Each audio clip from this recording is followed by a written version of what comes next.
So good afternoon and welcome to the mid-program meeting for the EOP mini grant program. ASW is honored to offer the EOP program, which is made possible through a generous grant from the Lemuelson Foundation. My name is Dr. Jackie El-Sayed, and I'm the Chief Executive Officer at ASWE. Let's start first by going through the agenda this afternoon. We're going to start the day with a couple of warm-up activities led by our special guest, Dr. Chrsitian Matheis. I've been practicing his name, who I will introduce shortly. Dr. Matheis will then facilitate a session on implicit bias and diversity, equity, inclusion, and justice, or simply DEIJ. Your task leading up to this meeting was to describe your team's curriculum design project as it relates to DEIJ. This afternoon, you will have the opportunity to share this information in your 2-minute presentations. After each presentation, our mentors and special guests will have a minute to provide teams with feedback. Later, you'll learn about DEIJ Best Practices, where the B stands for belonging. Our special guest will discuss this in the context of curricular design. After a quick break, Chrsitian will facilitate interactive group work in breakout sessions. There'll be a debrief between sessions. Each of you will have the opportunity to report out on your ideas for modifying your curriculum after working in the breakout rooms. Then to wrap it all up, our special guest will share his final thoughts before ASW staff describe the next steps and upcoming action items. So now, before we continue, I'm going to share with you a few logistical reminders, as we always do. First of all, please make sure that your microphone is muted and your camera is off. This will help improve audio quality. You're welcome to ask questions using the chat. A member of the ASW staff is monitoring the chat, and we will do our best to answer your questions promptly. Please be aware that all sessions except the breakout rooms are being recorded and will be shared via Google Classroom. Live transcription is available. Please change your name in Zoom to your team number space, your first name space, your last name. There's an example posted in the chat. This will help our staff place you in the correct breakout rooms later on in today's session. And with that, I would like you to meet our special guest, Dr. Chrsitian Matheis. He will engage you in warm-up activity before leading implicit bias exercise and providing the DEIJ overview. So let me now introduce him. Dr. Chrsitian Matheis is visiting assistant professor of community and justice studies in the Department of Justice and Policy Studies at Guilford College in Greensboro, North Carolina. He specializes in scholarship and practice that bridge social and political philosophy, ethics, public policy, and direct action organizing. Chrsitian works emphasizes how both philosophy of liberation and practical strategies enacted in liberatory movements can play a key role in addressing contemporary ethical, political, and economic problems. His research and teaching concentrations include topics such as solidarity, refugees, feminism, race, indigeneity, power, policy, and global justice. In addition to his regular teaching and research, he provides training in areas of human relations facilitation, intergroup dialogue, grassroots direct action organizing, and other topics. With that, thank you so much. Welcome, Chrsitian. Thank you very much, Dr. El-Sayed, and thanks so much to Akila and Sarah and the team who've helped set this up. Let me go ahead and get my slides shared there. Quick thumbs up from the group. Are you able to see those okay? Looks like it. We see it. Yep, looks good. Great.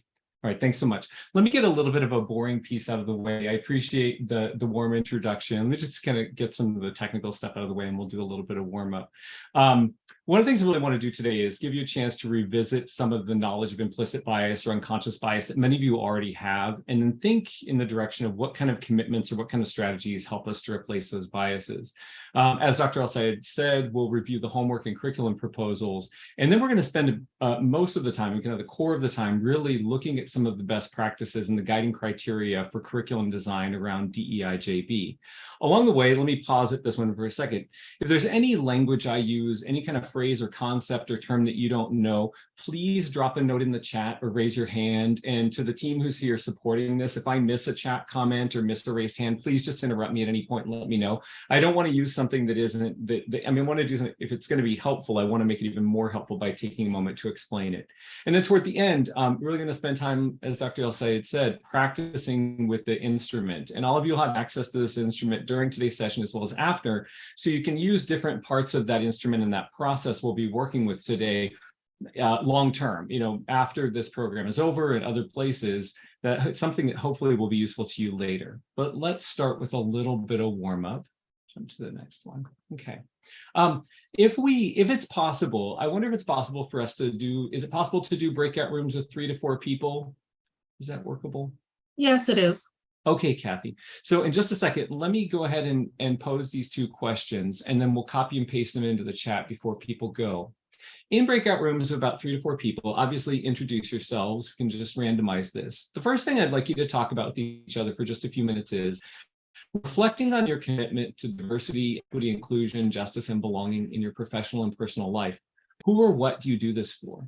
Who or what are at the heart of these commitments? So who or what is in the background of why you have put DEIJB in your personal and professional life as a commitment? The second question I'd like you to talk about is, and I'm going to give you a list in just a second, thinking about the following list. Which of the modes of learning most influences you when you learn about DEIJB topics? So in other words, when you're learning about topics like race, class, gender, sexuality, age, disability, sustainability, for instance, social justice, which of these modes of learning do you feel helps you learn most efficiently and persistently? And one of the ways to do this is to say, when it comes to issues of class and poverty, maybe it's dialogue, just talking with other people helps me the most. So the first question is, who and what do you do this for? The second question is, which of those modes of learning most captures your attention and persistently helps you make sense of some of these topics? So I'm going to unshare my screen for just a second. I'm going to copy and paste the content of that slide into the chat for everyone so that you can review them after you go into breakout rooms. And Kathy, I'll give you a cue in just a second. There's question 1. Hopefully that came across great.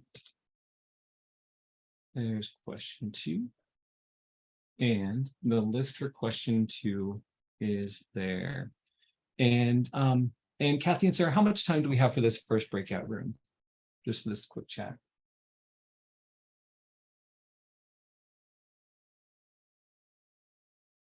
Christian, are you doing several breakout rooms during this segment? No, just this one. I just want to have a chance. About 5 minutes or so would probably be good.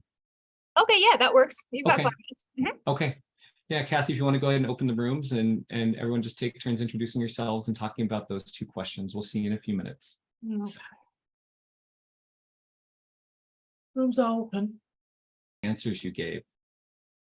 So if everybody would just take a second to go ahead and just, what answers did you give about who or why you do this?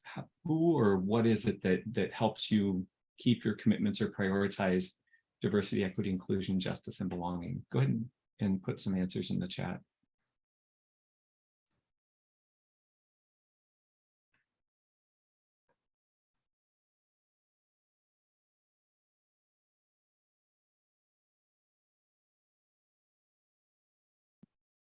Humanity. What else?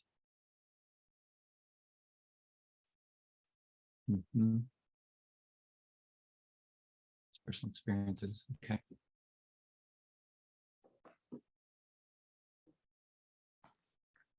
As these come in, I wish we had the time to really go into more detail and learn more about what's behind some of these, but it's helpful to have a shared understanding of what keeps us on track, myself, the experience, and students' future. Okay. Other thoughts? Anything else you heard anyone say that really caught your attention? as a grad program advisor. Okay. Let's add in the second question. Welcome to continue answering the first question. Which of these modes of learning, if you had to pick one, I know it's tough, right? Because we operate on all of these, but if you had to pick one that really helps you, or you notice yourself leaning toward one, which is it? So dialogue, research, personal stories. Okay, personal stories, dialogue. Okay, okay. All right, that's helpful as well. A and C. Okay, discussion. So interaction. Okay. All right. Thanks for doing this. I hope it gives us a sense of kind of how we think differently about some of these topics. So in just a moment, we're going to jump really quickly into talking about implicit bias and conscientious bias and think about these topics and subject matter in ways that I hope are really helpful. As we do that, what I want to acknowledge is because we all come to this with different modes of learning, different proportions. I mean, we use A, B, C, D, E and other modes. We all use these modes, but we use them in different proportions.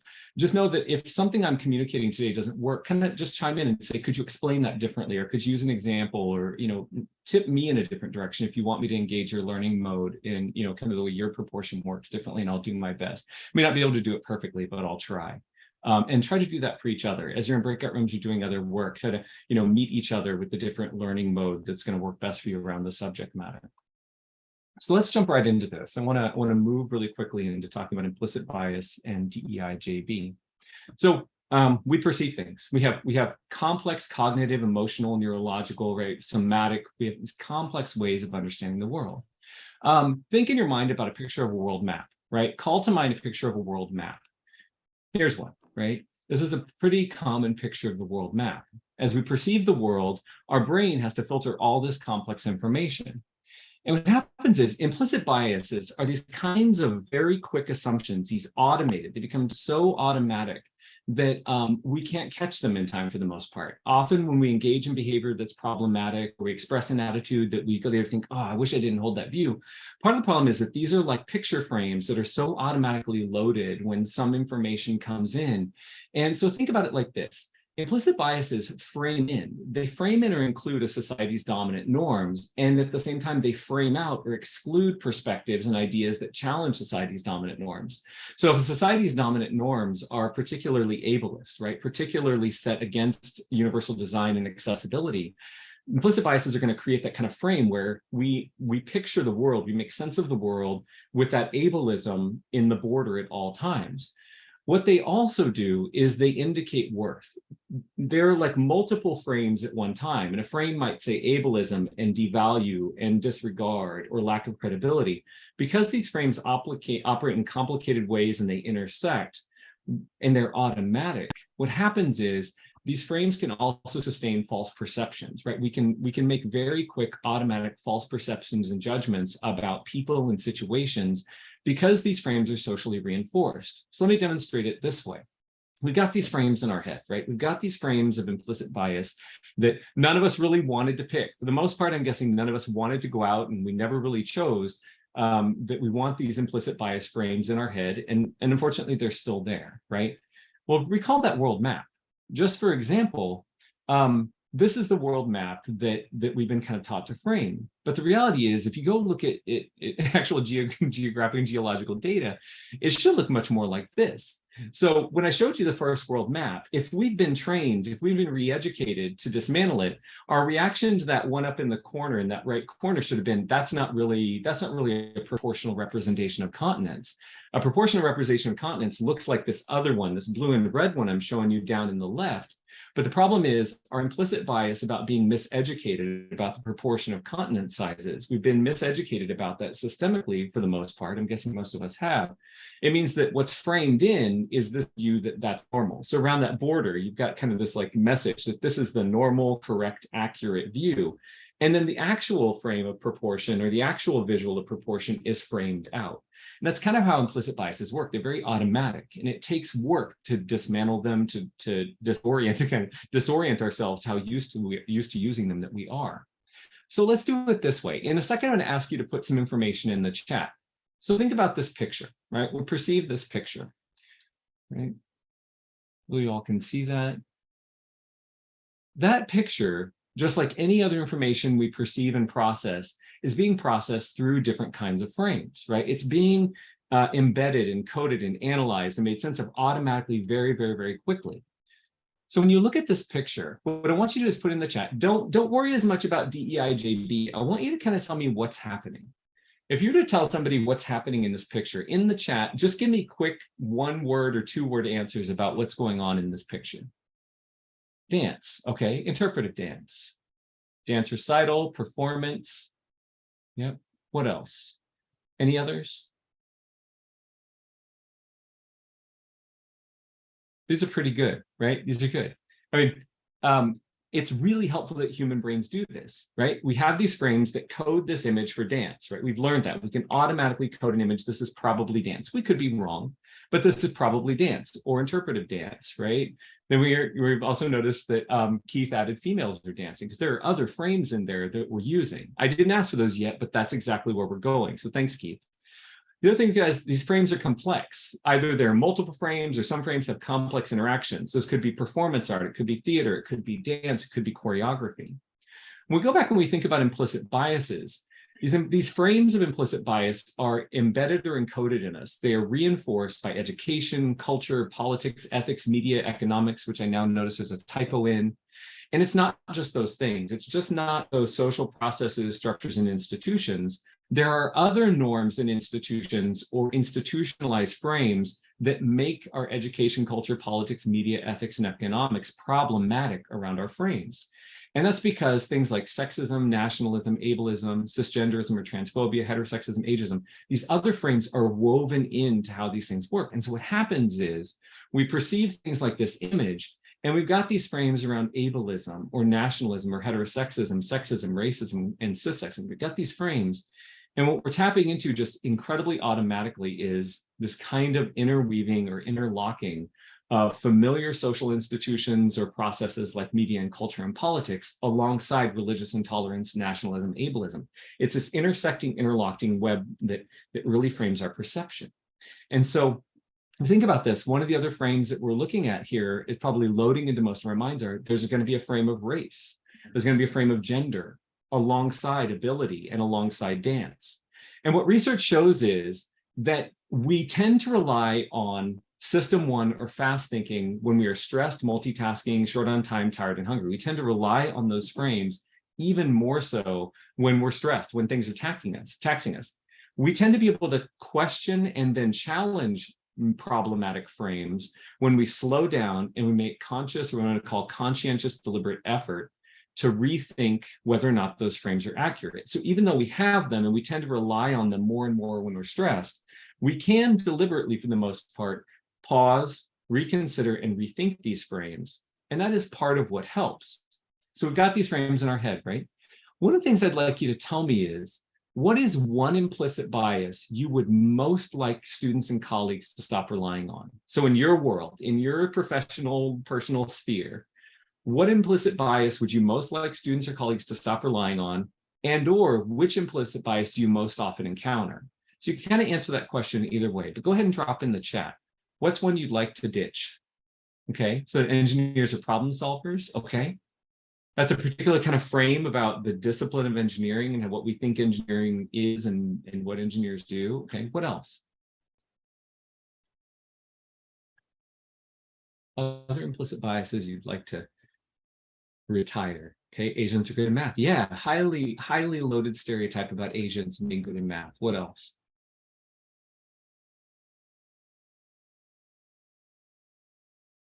Education is for rich people. Yeah, okay, the class and poverty associations with education, other things. Couple more. What an engineer looks like. Yeah, who's an engineer? One of the ways I sometimes teach this is to say, call to mind a mental picture. In that picture, it's your kind of group of like true engineers, the best engineers in the world. And I ask people to kind of digest, what's the racial and gender and ability makeup of the people in that picture? Okay, so engineers kind of here, females make the best ombuds people, women are better at secretarial work. So we've got these, right? This, what I'm doing with you right now, I'm going to just do this kind of meta, this is also an exercise you can do with students, is to just kind of use these kind of slides or frames, right? This like thinking to help them think about their own implicit biases and to notice the ones they often encounter so that they can think about them more concretely. Let's move on to the next piece. This is just kind of a rhetorical question to set up the next piece. So what is it that helps reduce our reliance on toxic, oppressive, inaccurate biases? Or how can we start to avoid or prevent the use of oppressive frames? Well, I'm going to drift into a skill set that is not perfectly mine. I'm going to kind of go into a little bit of physics. So bear with me if I get this analogy or metaphor a little wrong, please educate me. But kind of think about it this way.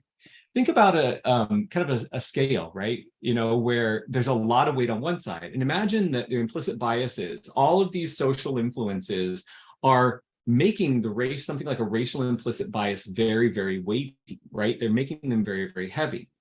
Well, one of the things that we find is that, you know, it doesn't exactly work to think that changing your conventional conceptual knowledge outweighs the racial implicit bias.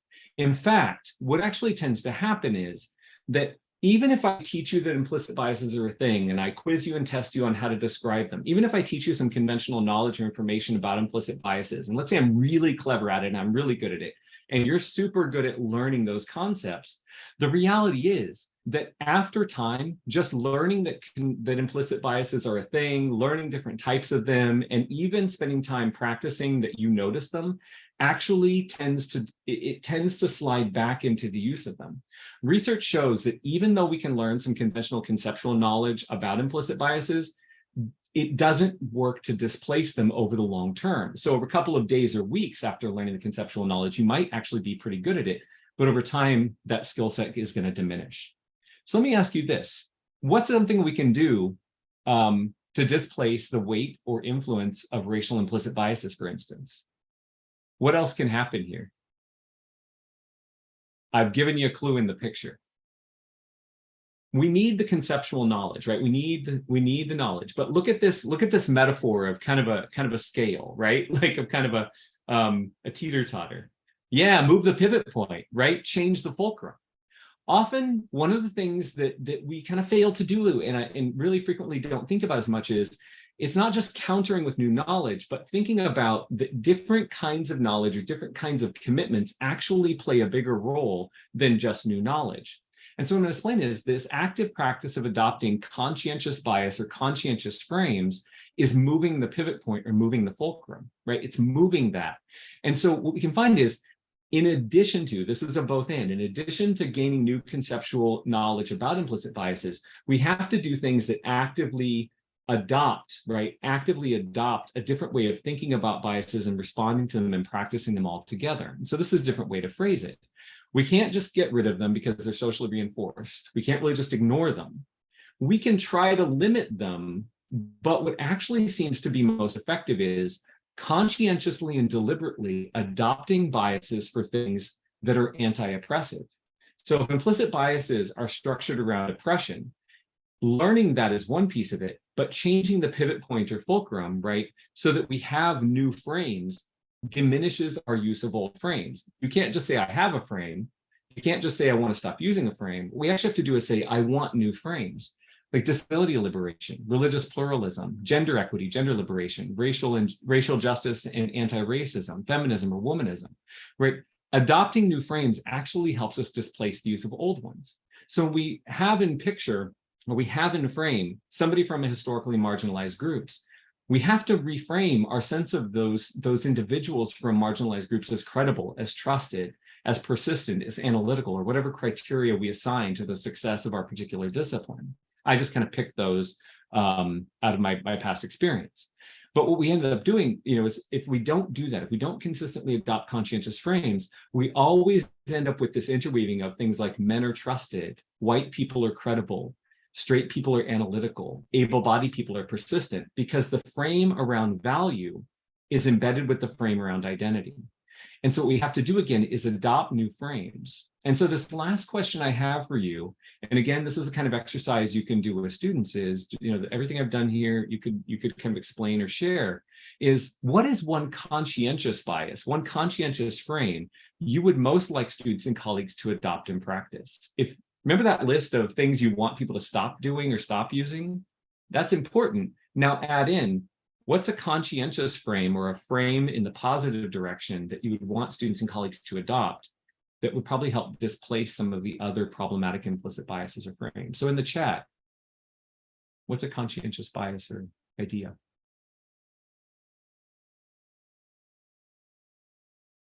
One of the tricks about this question is it actually isn't complex. Yeah, there you go. Feminist critical theory. What else? I mean, that is one potential move of the pivot point. What else? Okay, adopt a frame that people are kind. Yeah, I mean, historically, despite a lot of misinformation, humans are fundamentally cooperative. I mean, despite a lot of saturated misinformation about a certain notion of competition that comes out of Europe in the 1700s, we are mostly we mostly spend most of our time mostly cooperating with each other and, frankly, being generally kind. What else? I'm going to wrap this up here in just a moment. Other things. Okay, well, as you chew on this, and as you think about this, I just want to reiterate that adopting conscientious biases for equity, for diversity, for inclusion, teaching people to adopt those biases as a strategy to displace implicit or toxic frames, implicit bias or toxic frames, we got to do multiple pieces of the puzzle, because many of our students and colleagues in our professional training and all these experiences are doing one part but not the other part. Quick notes before we transition to talking about your work is that, you know, we can do this by changing some of our regular daily sources of information. We can spend more time around other people who are also trying to adopt conscientious frames and openly talk about the benefit of those frames for displacing implicit bias. Alter some component of our work, just like you're doing. Some component of our work, such as curriculum design, helps us reinforce these habits and practices. And the other is, obviously, I would think, committing institutional time and resources to reinforce those conscientious biases. And I hope that's been helpful as just a way to frame and think about this. And now I want to turn it back over to talk about the homework and the presentations. Kathy? Thank you so much, Christian. That was a great thought-provoking way to start our afternoon. So teams, now it's time to hear about your curricular designs as they relate to DEIJ. So on the screen, we're going to put up your logos. And I want to remind you of the format. Each faculty team will have 2 minutes for their presentation. During these 2 minutes, we would like to hear about the following 2 areas. 1, incorporation of DEIJ best practices into the curriculum plans. And 2, areas for mentor feedback. Please note of where you are in the order of presentations displayed on this slide. Since you submitted the slide title and we are advancing the slides for you, please don't wait for me to call on you to begin your presentation. Once you see your title slide showing on the screen, please consider that slide your invitation to begin. So just to note that, remember that we'll have 2 minutes and we are intentionally moving the slides forward in a way that will keep everybody on track so everybody has the same amount of slide time. With that, I will get this started. So go ahead now, The Ohio State University. Howdy, my name is Cherish Vance, and our Ohio State University team is developing a specialization for engineering for sustainable justice. So again, as you can see, our key goals is to create a formal pathway and structure for students to engage with sustainability related content. We're basically weaving sustainability, intercultural competence, and cultural awareness into a core tenet of engineering instead of siloed concepts. So we're going to lean heavily on social responsibility, environmental literacy, environmental racism, and we're really trying to intentionally include courses that have community engaged learning opportunities and focus on the development of intercultural competence. Next slide. And so one of the things that we continually talk about is how to navigate political climates. I think that's becoming more and more of an issue. DEIJ seems to be on the endangered species list in higher education, it seems.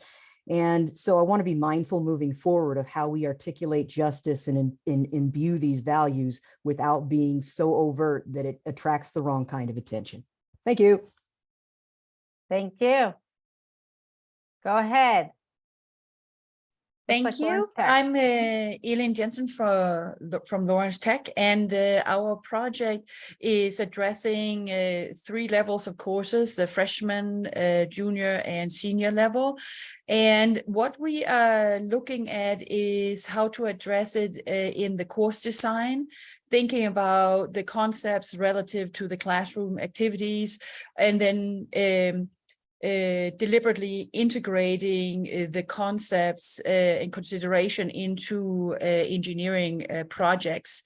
So here is a list of sort of the tools and the activities that we are going to be highlighting, and we are looking to expand that across the curriculum. You can change to the next slide. So what we are probably struggling with the most is that all of us are fairly new in the area of scholarship and teaching and learning. So we are looking to find ways where we can better measure the outcome and the achievements of the students with these interventions.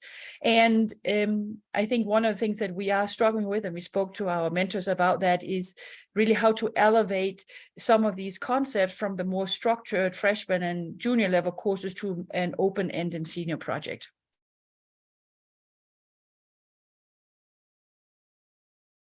Hi everyone, I'm here on behalf of NYU Tangent. So we are again a team of faculty spanning the first year core curriculum, looking at incorporating DEIJ through case studies that explore the socio-technical impacts of climate solutions, particularly as those who said before, looking at these intersections of science and policy and ensuring that we prioritize environmental justice in these discussions when it comes to assessing different clean technology cases, whether it's solar geoengineering, electric vehicle mandates, carbon removal, and implementing these frameworks into our design thinking practices, particularly in our first year cornerstone design course, and allowing those discussions to then equip our students with the language to practice, ethical science communication practices, and being able to not just practice that skill, but analyze what's being put out there by many of these companies that are forwarding these solutions or even part of the problem.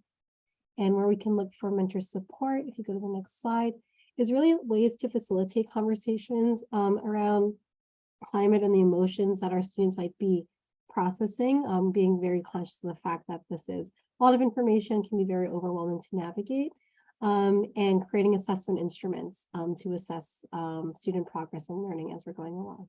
Thanks. Thank you. Good afternoon. So we are from Texas Tech, and Paul is mechanical engineering and chemical. And both of us are incorporating this EOP program into one of our classes, each of us. So in the medical design class, so what we are looking big picture, and I laughed when the first person said it's an endangered species in higher education, because that's one of our struggles. So we are more calling it inclusive excellence, and what we want to look for is examining the risks. And so in the design class, we are looking at examining risks and opportunities related to changing social, economical, political systems. And we are looking at in-class discussions with the students and having them summarize risks and opportunities for their design as related to these issues.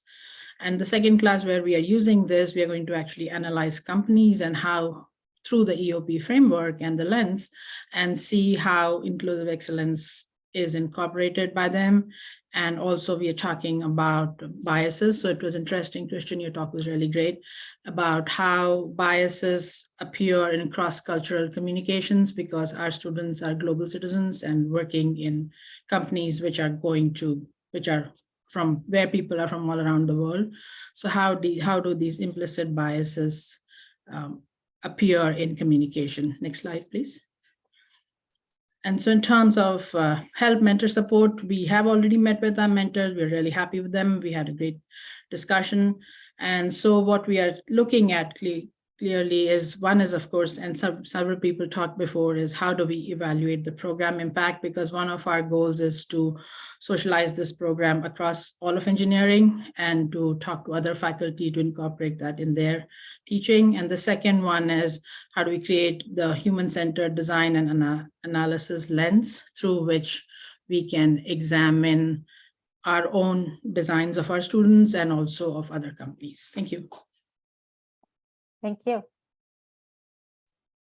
Hi, I'm Dustin Roberts with the University of Pennsylvania, and I'm working on incorporating the DEIJ practices into a class that I teach on digital fabrication for mostly mechanical engineering freshman students.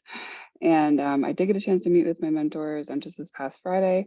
If you'll bear with me though, I do have a 3-week-old newborn at home, so I've not really been able to dive too deeply into this integration yet. Congratulations, Dustin. Thanks.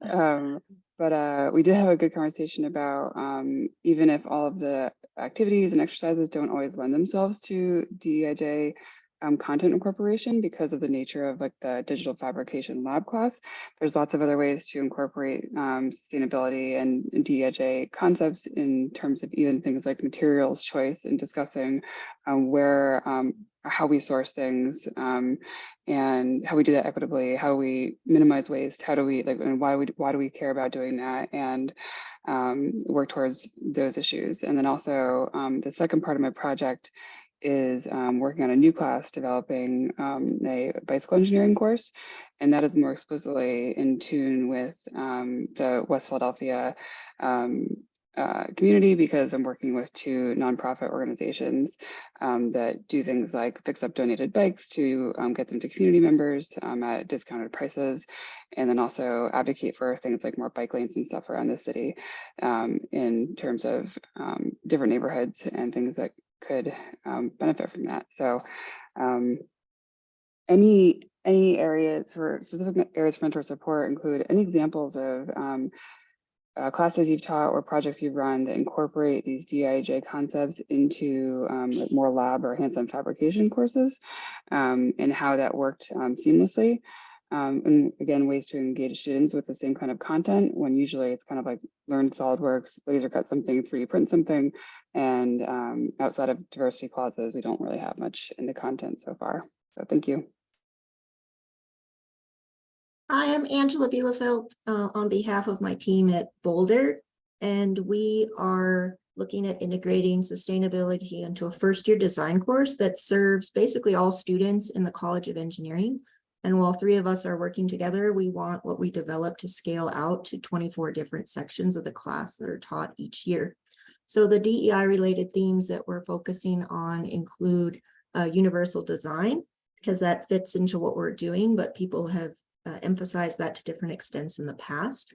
Also looking at life cycle assessment and extending that from the traditional environmental type of metrics that are used into more social metrics across the life cycle of what the students are designing. And then lastly, we thought about integrating DEIJ issues into a sustainability checklist that the students could use with their design projects. And so the things that we are looking for help with, we met with our mentor, Kristen Datz, yesterday. And so initially we were thinking of really having an LCA tool that would quantify social impacts. But I think after that conversation, we're thinking of a more simplified scorecard approach that would be appropriate for first-year students. Second, we want to learn more about climate justice and if people have experience with that in engineering design context. And then lastly, again, some assessment of students, DEIJ specific related sustainability learning outcomes. Thanks. Good job. Hello everyone, I'm Radhika Barrow on behalf of my team at Virginia Commonwealth University. So at Virginia Commonwealth University, we are looking to develop a series of introductory micro-credential courses. So these are open source courses that will be rooted in concepts of sustainable materials design and green manufacturing. So VCU is an MSI, it's an R1 institute, but it's an MSI, which puts it in a unique position. So the course itself will be open to around 2,100 students in the College of Engineering, 28% of which are female, 40% of them identify as ethnic minority groups. In addition to this, the portal at which these courses will be placed will be a part of the Institute of Sustainable Energy and Environment. So it's a university-wide thing. So it will also incorporate practices, students in the College of Science and School of Business. And these courses will serve as feeder courses for students who want to work on projects that are supported by VCU's internal programs. Particularly, we have programs that are supported by the First Generation Student Success Program. So students will take this course and they will reach out to faculty with expressing their interest in doing projects, so experiential hands-on projects focused on sustainable energy and environment. So that's the whole idea behind this, the project that we hope to do. Next slide, please. And so what we are looking to do is basically we're looking to discuss how can we reach out to the underrepresented communities beyond the beyond VCU, who can use these courses since these are open source courses. I also want to see how we can, within the framework of DEIJ, understand how to measure the outcomes of these courses.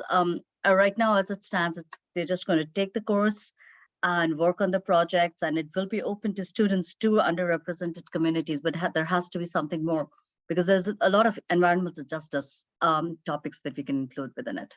Thank you.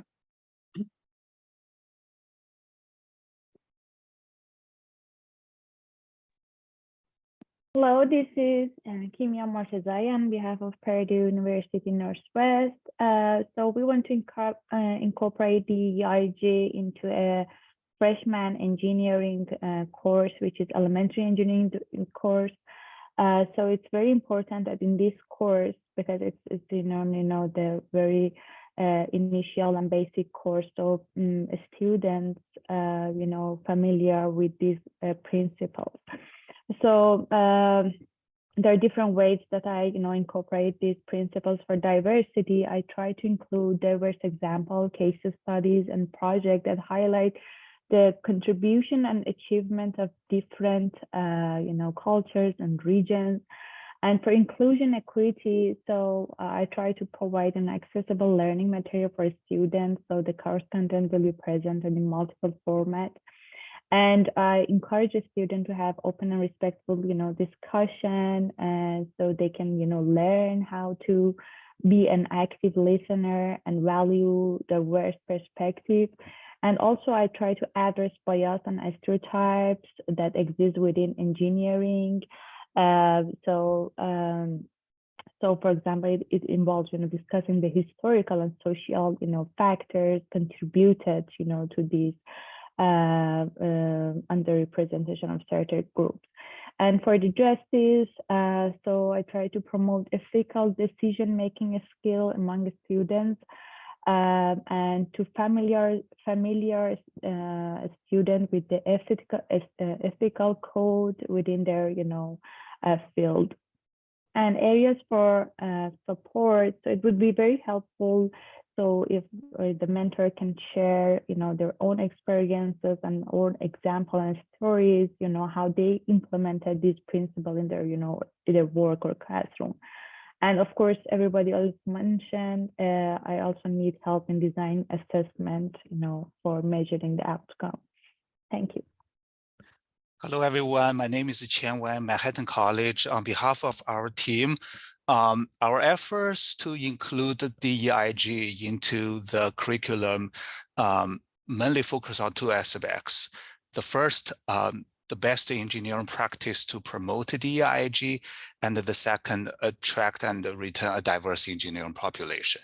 So in terms of the best engineering practice to promote DEIJ, we will have designated courses in 6 of our subdisciplines, including structural, geotechnical, transportation, materials, environmental engineering, and construction management, to discuss the DEIJ as a topic.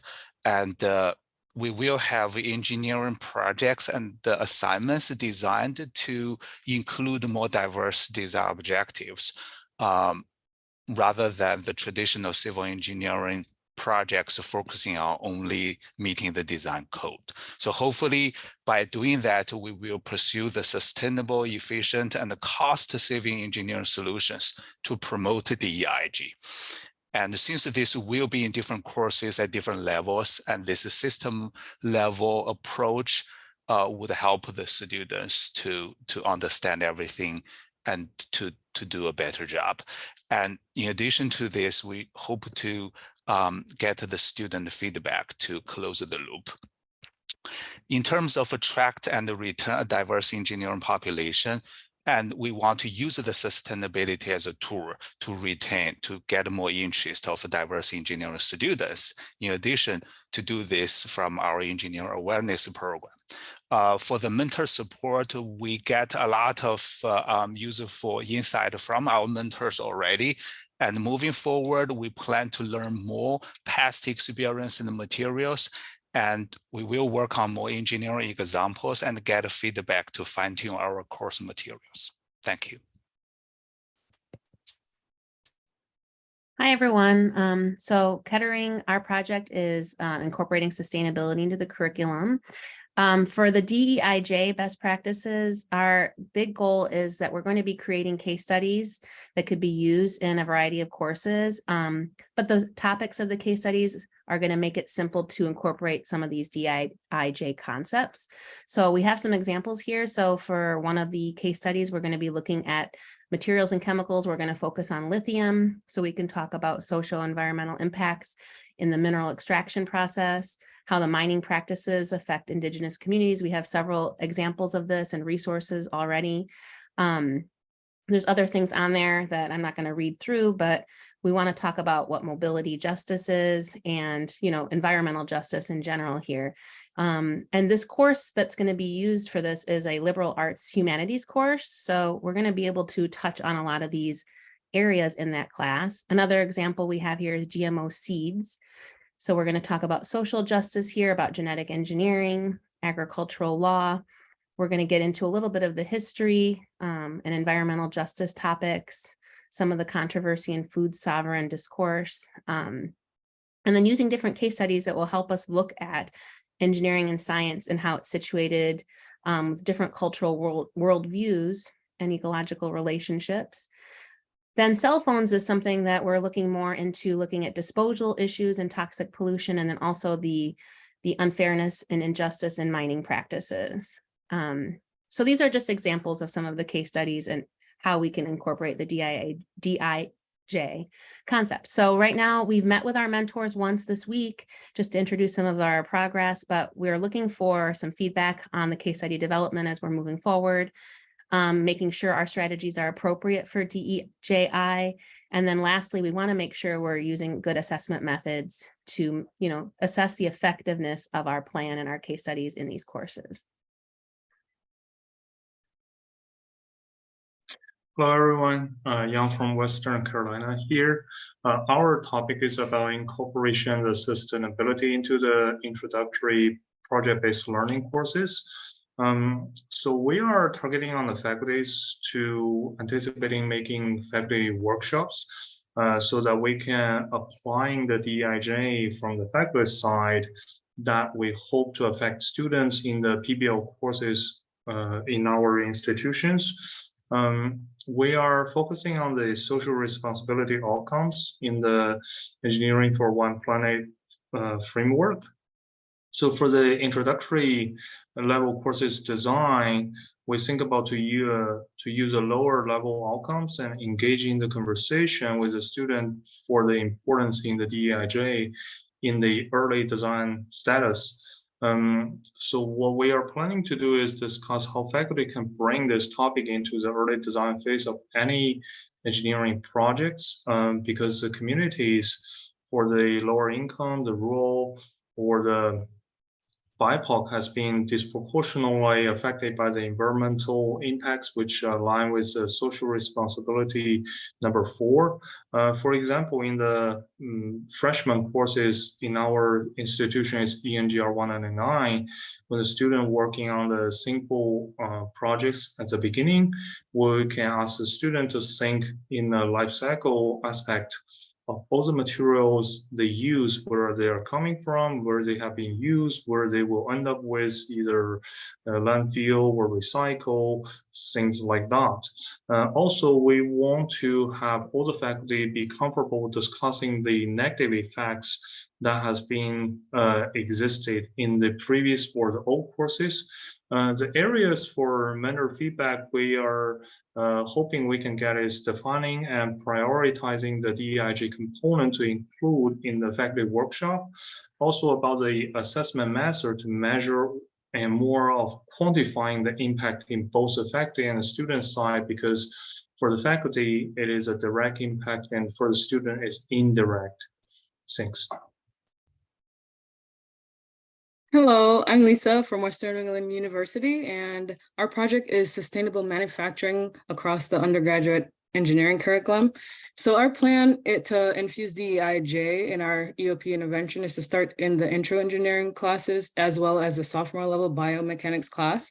So in the first year engineering class, we're going to have expose the students to DEI concepts through a DFAM module and incorporate historical and cultural themes in their designs. And these designs will be inspired by a chosen culture or a significant time in history.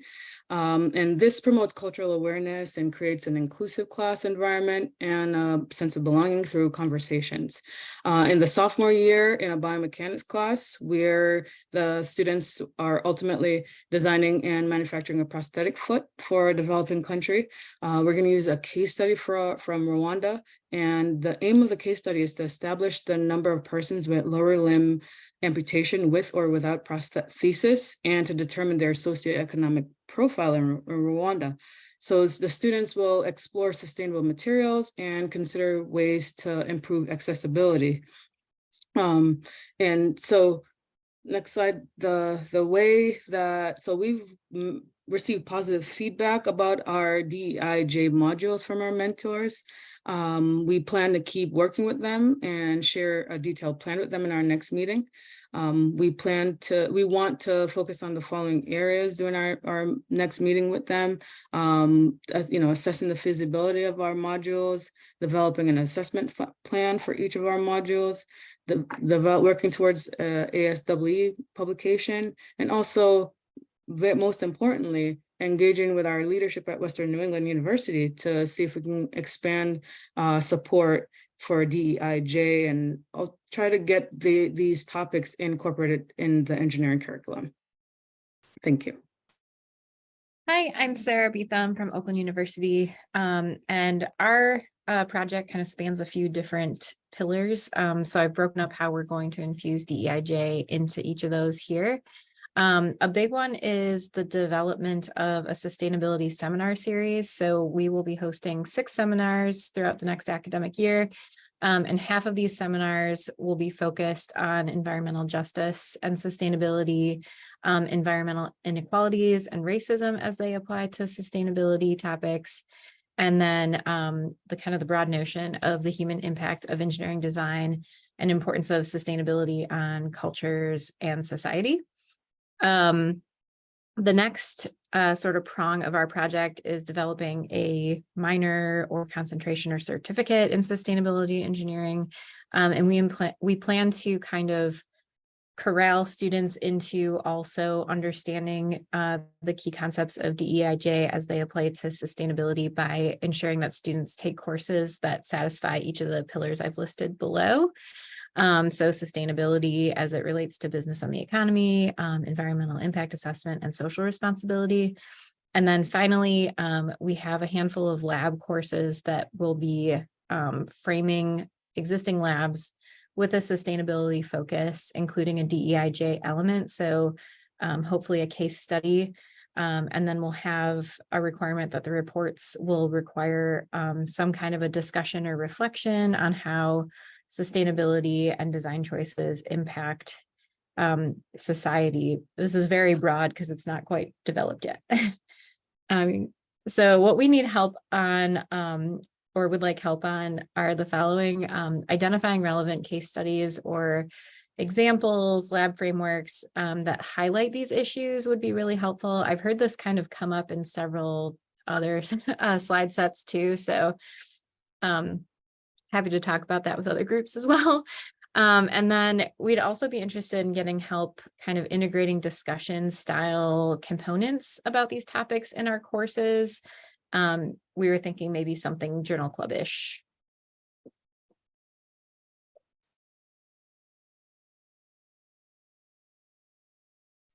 So our project is incorporating practical social aware solutions in engineering work. This is a project with Dr. Pablo Rangel and myself. Next slide, please. This project impacts 3 courses, 2 of which are current courses taken by graduate seniors, project management, followed by a capstone project, as well as a new course that we're introducing in fall, special topics in AI in engineering and science applications. So the DEIJ will be incorporated in each project for the 2 senior level courses by implementing the 3 dimensions of sustainability as system requirements, particularly focusing on environmental, such as developing an engineered system that will not exceed nature's rate of replenishment and will not pollute. So system will focus on meeting the Corpus Christi community basic needs such as healthcare, education, and transportation, since we are a Hispanic community in South Texas. And third is economic. Engineered system shall use local resources to benefit the Corpus Christi economic development. We next to the water and therefore have many marine natural resources. In terms of the new course, the students will be asked to analyze different AI tools and solutions to identify both sustainability and DEIJ in the projects. So what have we accomplished so far? We have created a new syllabus for the new course, and all the syllabi 3 courses have been updated with DEIJ statements that basically emphasize that DEIJ is expected and respected in this class, and it is an asset to all projects. This will specifically apply to team projects, as the students will be expected to form their teams that are sensitive to this. In terms of mental support, we will be we can use some help in SWOT analysis and evaluation because most of what we're operating are long-term and the fruits will be seen in the long-term. So how do we assess and evaluate at this time? So I'd like to who has prepared the slides for today.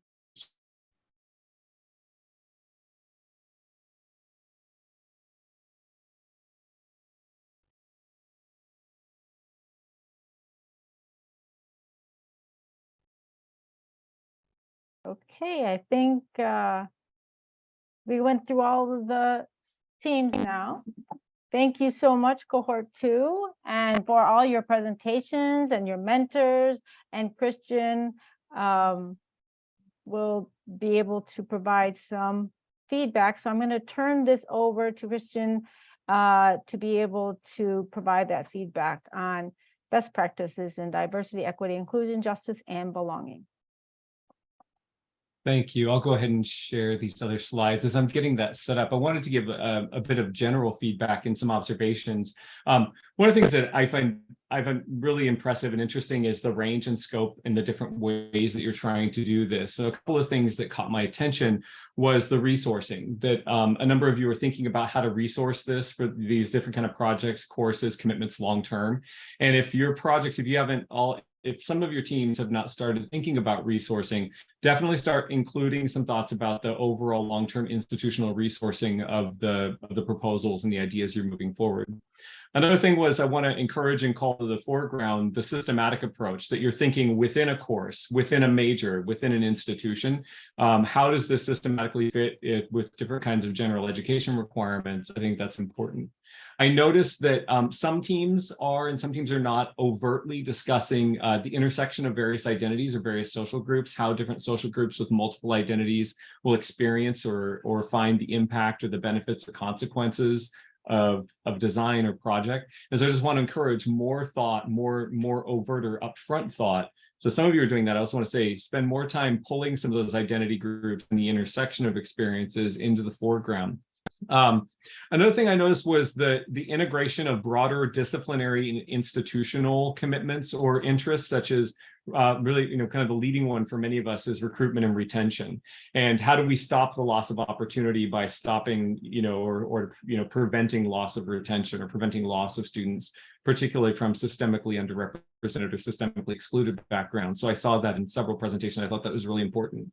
And the last big theme I wanted to call attention to before I jump into this next piece of content was that some teams also focused on emotions, actually focused on the very important emotional content that can often get sidelined, backgrounded, or moved to the margins, ironically, and to encourage you to pull some of that emotional processing back into the foreground as a key feature of reasoning, rationality, and analysis, that emotions need to play a part, even if we need to kind of partner with some other people to build those skills. But that's just some of my general feedback. I'm going to go ahead and jump into the next piece. So what I'm going to do for the next 20 minutes or so, I'm going to talk about the instrument that you should have received. I believe you received a copy of by email.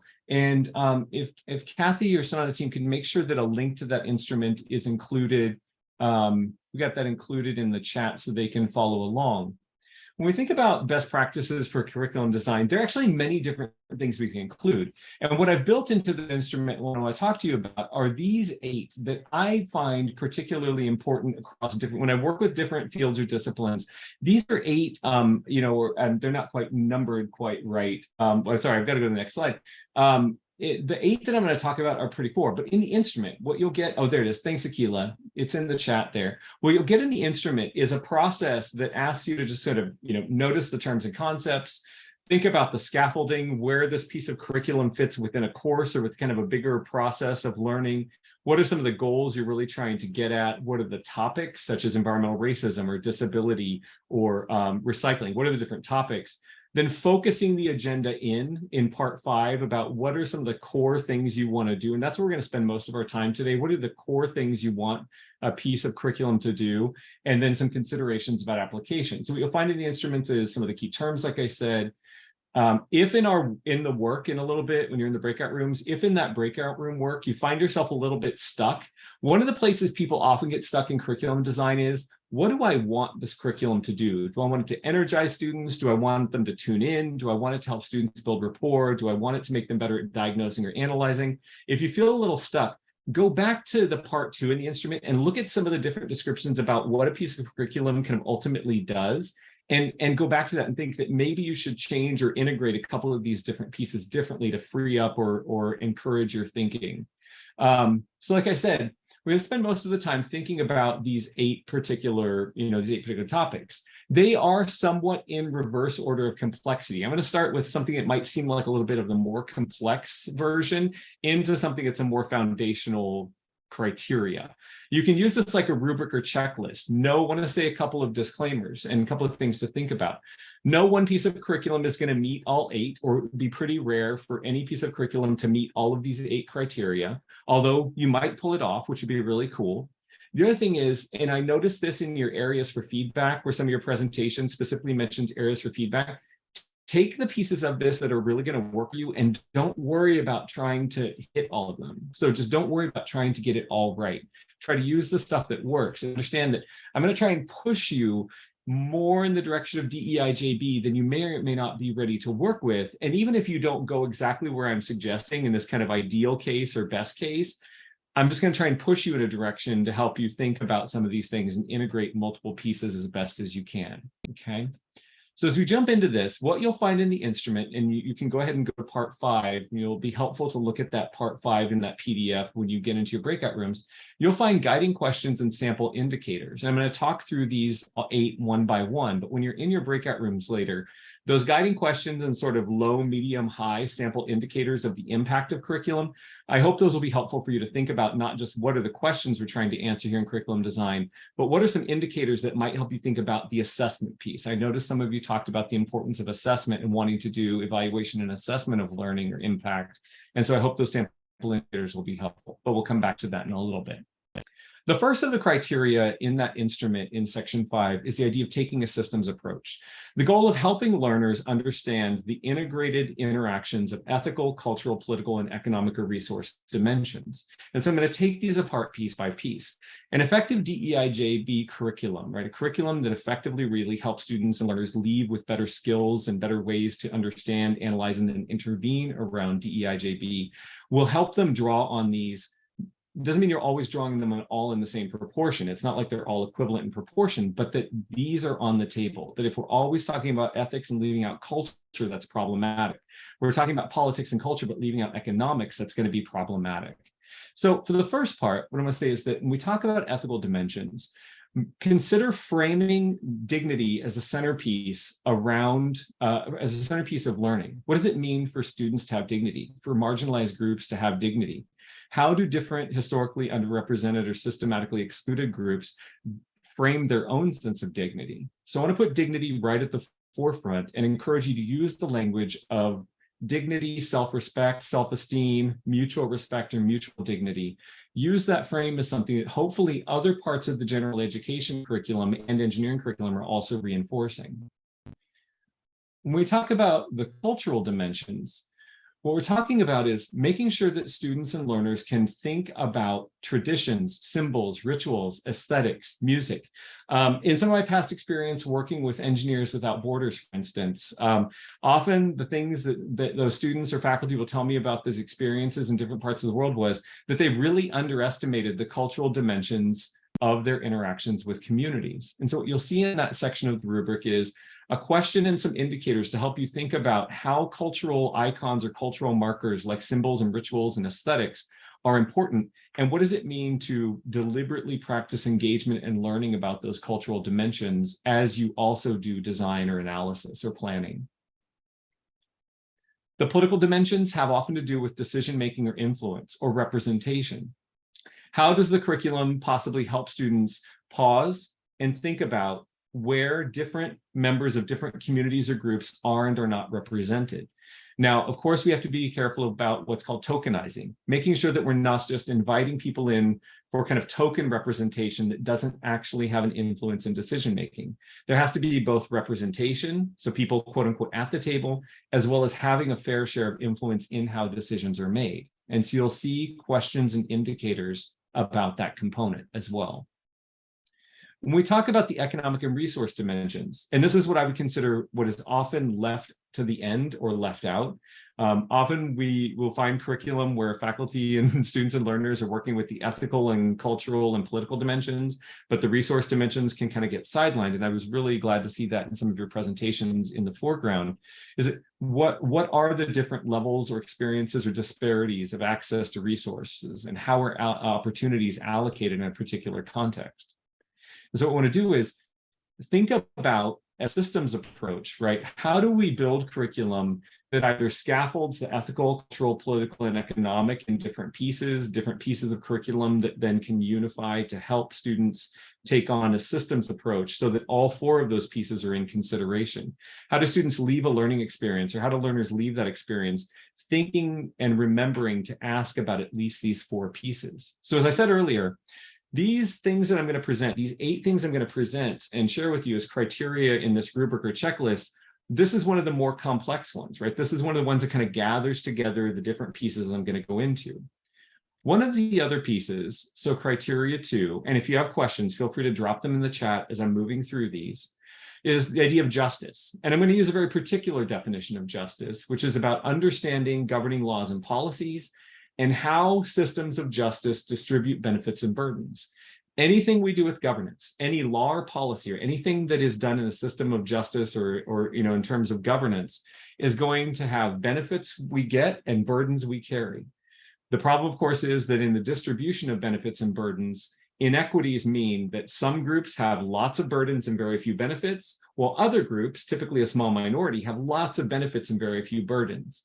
And how do we help learners think about that very kind of simple diagram of benefits and burdens and equity and disparity and the distribution across different social groups? And so you'll see a question and sample indicators about that as well. How do different historically excluded groups experience disparities and distribution of resources, opportunities, benefits, and burdens?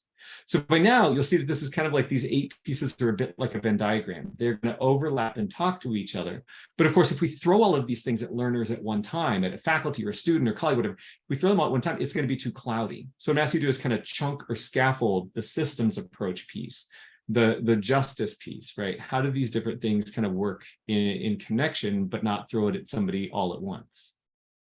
Another criteria is, of course, intersectionality.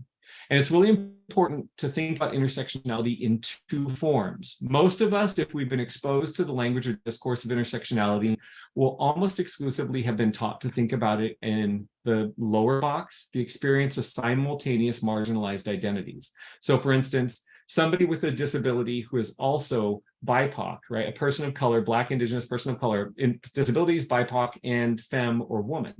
Now that is important. However, the original concept, theory, and work, the active work of intersectionality since at least, the 1980s formally, is about understanding that it is a synonym for figuring out how multiple oppressive systems interact.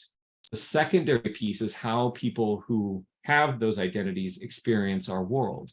And so we want students to be able to do both, not just to be able to talk about identity and the multiple experiences of identities, which is very important, also, and possibly primarily, to understand how multiple systems interact, so that if a student says, yeah, sure, I understand that part, but that we can engage the, but what about this, and say, well, you may not be understanding because it's not just race, it's also class. And it's not just race and class, it's also ability, right? We have to understand those systems and the identities that they inform. A 4th criteria you'll see in the instrument is about power dynamics. And this is probably one of the more abstract and conceptual pieces that I'll ask you to think about. Most of us are what I would call power phobic because our education about power is anemic. If I asked you how many of you ever took a course on power that wasn't about electrical engineering, right? How many of you ever took a course on power as a social phenomenon or communal concept? Almost none of us will have ever been given pretty formal education about power other than our life experience trying to navigate systems of power and authority. One of the things that we can do to really help students make sense of all these other pieces is to help them gain facility with talking about power as relationships, power as authority, power as strength, power as force. That we want students and learners to be able to notice and consider different kinds of power and the different ways that power is accessible to some groups because it is inaccessible to others. One of the key things, if you decide to integrate any power analysis, and power analysis is a technical term out of grassroots organizing in the social sciences and humanities, if you ask students to engage in a power analysis, it's really important to understand that multiple forms of power often interact, and that often it ends up the case where a socially dominant group has power because marginalized and excluded groups don't have it. Those things are tethered, they work in tandem. And so if learners can come away understanding this group has power and influence, or I have power and influence because another group doesn't, understanding that tethering of power and authority can be a very, very important way for them to diagnose and make sense of other DEIJ issues. So I've given you the first 4, right? Taking a systems approach, thinking about justice as government and policy, and then about how benefits and burdens are distributed. Thinking about how intersectionality is about not just identities and the multiplicity of identities, also, and perhaps more importantly, about the intersection of different oppressive systems and how that tends to push some people through the cracks of society. And then this recent one, right, is power and how it's conceptually useful for students to begin to notice power differentials and be able to use the language of power effectively. Move on to the next few. Again, if you have questions, we'll be able to talk about these in just a bit in more detail. Another thing that is very effective in DEIJ curriculum is stimulating the social imagination. How do we generate opportunities? So, I know that engineers often do this in the form of case studies around design. how do case studies around DEIJB and design and other facets of engineering stimulate the cognitive emotional simulation that we can imagine what it's like for other people in the world, what it's like, what do other people likely feel like, what do they experience? What this does is it helps give credibility to other persons or groups in identities we don't belong to. And so when your curriculum helps stimulate that cognitive emotional simulation, allows us to pause and reflect, what would it be like if this group had a better understanding of their natural environment than I do? Those kinds of practices are very important for helping the other layers and the other pieces of curriculum make sense, because it reminds us to pause and think, I'm one person with one perspective, and even though I might think I got all these other things right, I might be missing something. And in fact, we often are, as the implicit bias curriculum tells us. The sixth criteria, I'm not going to go into too much detail to repeat that, but it's about helping learners understand implicit bias. Not just what they are and that they're problematic, but also what are the conscientious biases for things like equity and justice and liberation that help displace or replace the implicit toxic frames that we tend to rely on because they're socially rewarded. And so you'll see questions and sample indicators of a set for assessment there. Number 7 is recalling something that we talked about at the beginning. Something that can be very, very important for learners is that the curriculum not only meets different modes of learning, but that they also at another level understand that their particular mode of learning about DEIJB is not necessarily the next person's. A key mistake that I have made as a teacher and an educator, and that I think many of us make, is we tend to build curriculum from our proportion of modes of learning and hope that students kind of get there, but that's just not how people work. I'm not at all suggesting kind of this old discourse of learning styles or this discourse that like any one mode of learning is the dominant way. What I want you to understand is research and practice, in the colleagues I have, we seem to indicate that we draw on a different proportion. Your pie chart or proportion of modes of learning is unique to you. It might be similar to the next person in your field. It's going to be different from mine. We also want learners to understand not just that there are different modes of learning, but that if they know that about other people, then discourse about race, class, gender, belonging, justice is going to work a lot better because we don't have what's called a learner ego, right? Or learner arrogance, where we think that our way is the right or best way or most effective way.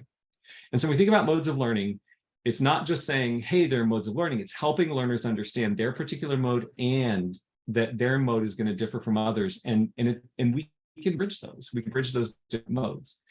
Another thing I want to add on to this is we think about these modes of learning. You have to understand that we might have different modes about different social topics, right? My mode of learning about gender might be introspection. My best mode of learning about race might be personal stories or nonfiction examples. My best learning about disability might be dialogue.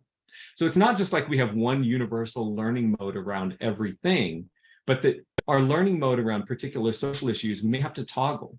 Often when I'm teaching about like really intricate DEIJB topics, I will tell a class, I want you to really tell me if this isn't working. So if I'm not getting this across to you, let me switch to a different kind of example. Or if you feel like you need some data and make sense of this, tell me, and to try to meet them where they are.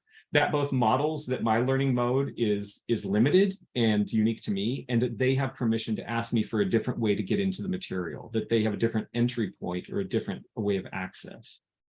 I consider the modes of learning approach part of universal design, by the way. This is also part of accessibility across disabilities and different kinds of learning abilities.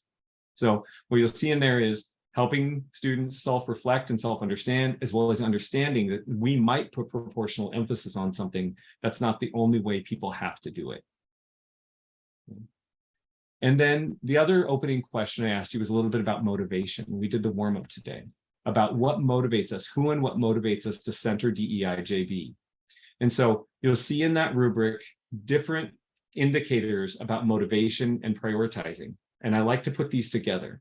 It's important to me, I think, and a lot of the colleagues I work with around DEIJB curriculum, to not separate what motivates people from centering or prioritizing, to keep those in tandem so that learners understand motivation and prioritizing need to overlap. What gets me to care about this needs to be discussed and learned in terms of then prioritizing this. So if I just say, here, I want to motivate you to think about this without then figuring out how to prioritize and center it in your personal and professional life, the work we've done to address motivation kind of stops there. We have to carry the curriculum around motivation into curriculum about prioritizing and centering. Now that you understand it, now that you kind of care about it, what are you going to do to keep it in the foreground of your professional life, of your discipline, of your practice? Okay. And so you'll see those as well. What I'd like to do, in addition to taking some questions in the chat, oh, good, I have a question here. Let me do this before I launch a poll. We're going to ask you to take a quick poll. Okay. Do you have any tools for how to navigate situations in which conflict and negative energy, not constructive conflict, arise during discussions, reflection on these issues? Yes, I do. And in fact, that is another kind of complicated training, but I'm going to give you the short version here. It's important to toggle in our pedagogy, to toggle between training, instruction, and facilitation. Training is the mode in which we were taught and we teach how to comply with rules, such as rules for safety or use of particular objects. What do I do so this thing does what I want it to do? We can train each other how to do that. Education expands our imagination. It gives us a chance to apply, teaches us new concepts, right? Those are similar and overlap, but they have distinctions. The thing that not many of our mentors actually were taught, and few of us are given formal training on in the academy, is actually facilitation. That when negative issues come up, when we toggle the facilitation to pausing and slowing down, the key thing is slow down the interaction. Hold on, let me slow this down. A comment was made earlier, and I want us to talk about it. So when we slow it down, we focus on the comment and we focus on what are the relational dynamics in the room about that subject. That facilitation skill moves the energy away from like education and training into our dynamics with one another, and it makes it more likely that the conflict will become productive. So it's a whole other training on toggling into facilitation and facilitation styles and tactics. The other thing I want to add is there is a difference in a topic, a format for engaging that topic, and its intensity. As you design your curriculum, you might want to address a topic, and you might pick a format for addressing that topic, such as lecture, discussion, case study, experiential practice in a certain kind of setting with a community. That format is going to alter the intensity of engagement with that topic. So if you find that a particular topic you're trying to address in class that is leading to the intensity of conflict that you weren't really ready, or you weren't ready to use, or you want to do differently, change the format. Keep the topic, but change the format so that people can engage that intensity differently. So those are some quick answers about pedagogy around conflict. Look into facilitation skills and also think about changing your format so you can address a topic with different kind of intensity. I'm going to go ahead and ask you to open a web browser and go to www.slido.com. And when you get to that page and enter that code, EOP-DEIJ, when you enter that code, a poll should pop up, okay? What you to do is go ahead and just take about 2 minutes. Can you show the website again? Oh, sure. Sorry about that. I'm going to put it in the chat. There you go. www.slido.com. I think I might have accidentally only sent that to Sarah. There we go. And then enter the code. The code you'll enter is EOP-DEIJ. What you're going to be asked to do is rank which of those criteria I just covered. And I know I covered them very fast. You still have that PDF, that instrument to look at directly, you know, which of them are least clear? Which of them are most unclear to you right now? Or which of these would you like to better understand at this point? So just take about 2 minutes to kind of drag and drop those so that the ones at the top are the ones that you're least clear about, and the ones at the bottom, I know this is kind of counterintuitive, but right, the ones at the top I want to understand better. The ones at the bottom I don't need to spend as much time on.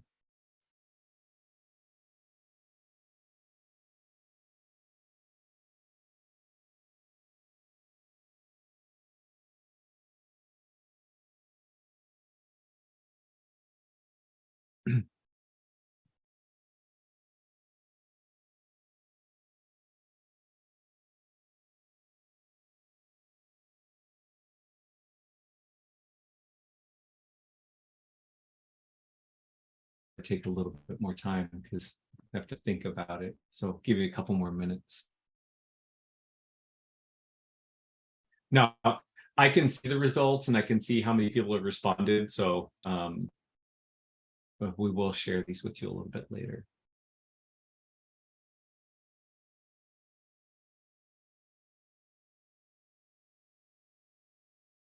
And so we've got 13 responses, 14.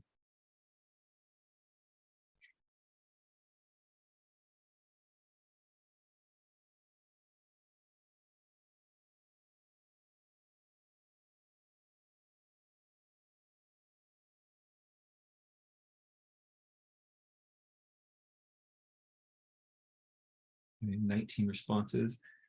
I'm gonna wait till we get above 25. See if we can get above 25 responses. Just about one more minute. And I'm gonna switch to another poll. I'll close this one.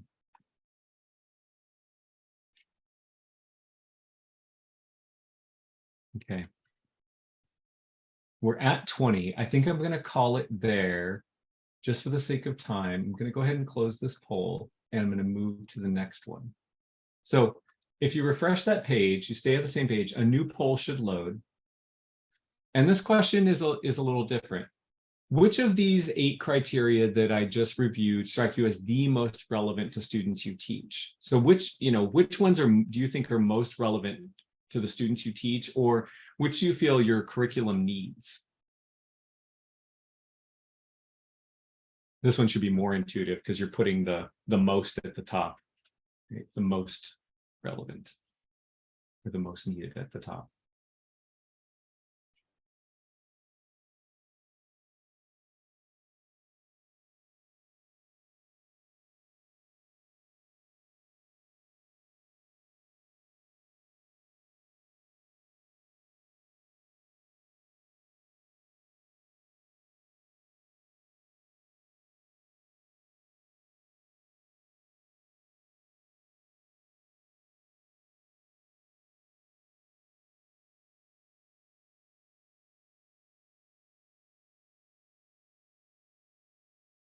Just about another minute or so. After we wrap up the poll, we're going to ask you to talk to each other for just a bit in breakout rooms. Got 18 responses, 19 responses.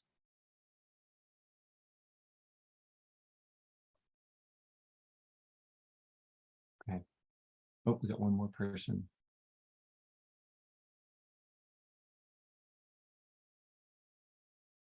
Okay. I'm going to go ahead and close that poll as well. And what we'll do, here we go. All right. I'm going to ask you to workshop the rubric. I'm going to ask you to take what I just covered and look at that instrument, that document that has a table with the 8 criteria, the guiding questions, and the sample indicators, and start to think really carefully about what would you do to kind of integrate these criteria, these ideas into your curriculum proposals, into the design. And so in breakout rooms, I'm going to ask you is, which of the 8 criteria, go ahead and talk about these same 2 questions. And Kathy, my understanding is I think that we're asking for everyone to work in teams. Is that right? They'll be in their teams versus general. This one is a general one. Okay. The second Sounds one good. will be in teams. Okay, we'll go ahead and do this. You get to hang out with some new people in this one then. So in your breakout rooms, go ahead and talk about those same 2 questions. Which are most unclear to you? Keep some notes about that. And which of the ones strike you as most relevant?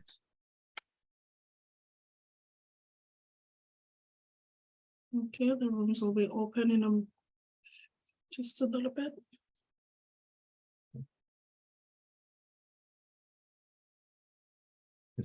Quickly, that's for teams. And then mentors, I'm going to give, if we've done this right, I should be able to have a different set of questions for mentors, right? Yes. Okay. I'm going to put the mentor questions in just a moment, but the questions for teams are in the chat. Okay, the teams are going to be going to their rooms now. Okay.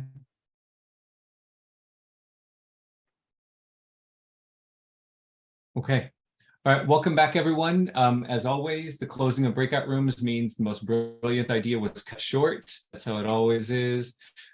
Hopefully that works okay. Hope it was helpful for you all to kind of calibrate and talk about what was or wasn't making sense and the things that are going to be more and less useful. I want to show you the poll results, the results of what you all said before we went into the breakout rooms, and then talk about how we use this. So the first thing was most of the responses were that the least clear, the most unclear content was about modes of learning about differences, about social imagination, and about taking a systems approach. So I'm going to talk about those really quickly and then come back to it. The things that you felt were most relevant or most needed were the content or some content around the curriculum works on implicit bias and conscientious bias. The curriculum focuses on taking a systems approach, thinking about ethics, culture, politics, and resources in tandem, and then about justice. And so this is really helpful for me to set up the next piece. But let me do something really quickly and go back to this. I know that many of you are interested, you know, in the other things you want to talk about, but about modes of learning about difference. Here's one of the things I do, and I can share this after the session. One of the things I actually do is I give students this worksheet. Hopefully, can you all see the Word document that's on the screen? Is that showing up? Yeah. Okay, good, thanks. And I'll sort of teach students the different ideas. I'll give them, you know, kind of a way to think about it. And then I ask them to make their own pie chart. And this is more in kind of intro level classes, but not always. I also do this actually with some like careered professionals. Is kind of make your own chart when it comes to something like in those blank spaces like race or class or gender. What's the thing that's going to help you learn best? And that helps the learner take more responsibility for understanding their particular framework for learning as well, you know, their proportion of learning. And the goal here is not just to know which kind of thing helps them learn better. So if introspection and personal reflection help me learn better, it's also to diminish the tendency to problematize or have negative evaluations when they encounter learning opportunities that aren't their preferred method. So if somebody's trying to tell me what it's like to have a particular disability from their personal experience, and I haven't been taught to think about my bias against personal narrative, then I'm going to probably express that bias in a negative way. But if I realize that I rely very little on personal narrative, something that helps me make sense of disabilities, then I'm not going to be as hostile or negative. The goal is I'm not going to be sort of as hostile to the personal story. I'm going to know that there's other things that are going to help me learn. So that's one way of thinking about modes of learning. And I can share this worksheet along with the slides after the session. The other thing was that you saw was social imagination. Something that I'll attach to the post-session follow-up is information, some research that's been, you know, I've co-authored some of it with a couple of people about the use of imagination, both moral imagination and social imagination, specifically in engineering education. If some of you may or may not know Yusuf Halali, Dr. Halali is publishing on this quite actively, the use of moral and social imagination in engineering education. And I'll share with his permission, I'll make sure that I've got the ones he thinks are best to use. I'll share some of his recent publications around this, where he explains some of the different strategies he uses. And the last piece about a systems approach, I am definitely using the language of systems approach differently than it might be used in engineering disciplines and various other disciplines.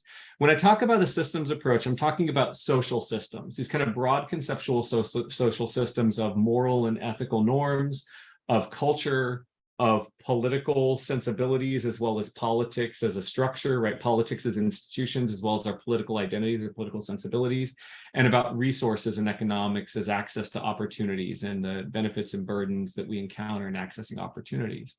When we're trying to design curriculum to help students take this kind of systems approach around DEIJB, the idea is that they don't get stuck in one particular mode as either the way of diagnosing or the way of solving, but that an accurate diagnosis of diversity, equity, inclusion, justice problems needs to think about at least those four pieces in tandem. And then interventions and solutions need to consider those four pieces to some extent. Otherwise, we do what's called reification. And reification, for those of you who aren't familiar with that social science or humanities term, is when we reinstantiate or reinscribe or reinforce a problem when we think we're solving it. And if we don't take a multiple approach, like a systems approach with at least those four pieces, we can we narrowly focus on an ethical component without addressing the economic component, or narrowly focus on a cultural component.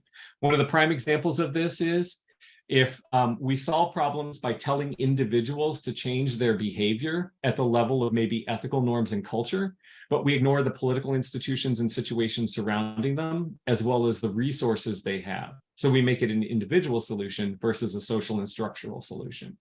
So that's another framing of that. And I'll try to also share some post-session resources about that. In the portion, we're going to take a quick break. In the portion after that break, we're going to use some of the criteria that you said are the most needed and most useful in the other poll. But for now, let me jump back over to this.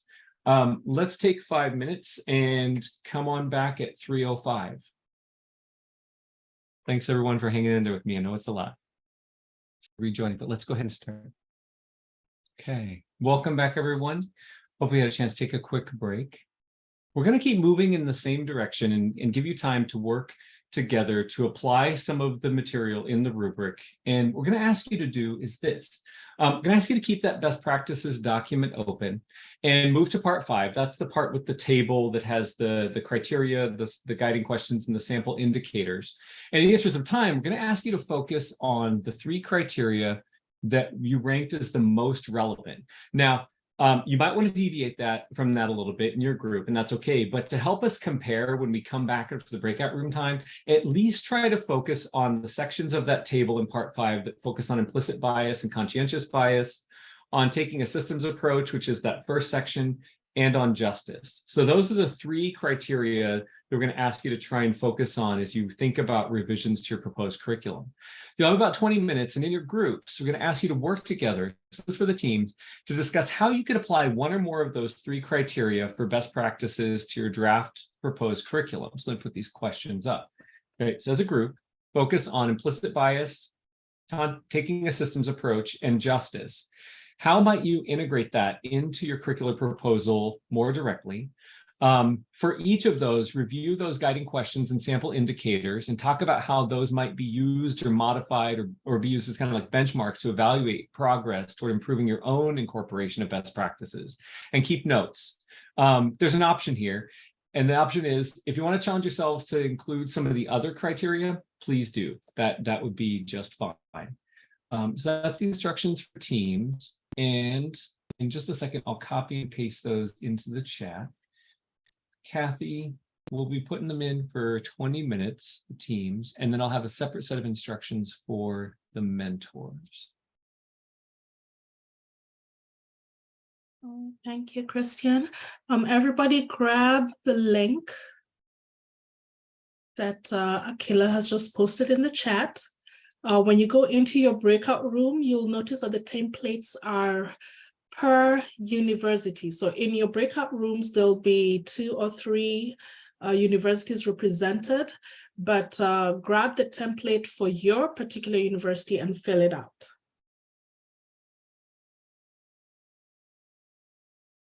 And I am going to open the rooms now.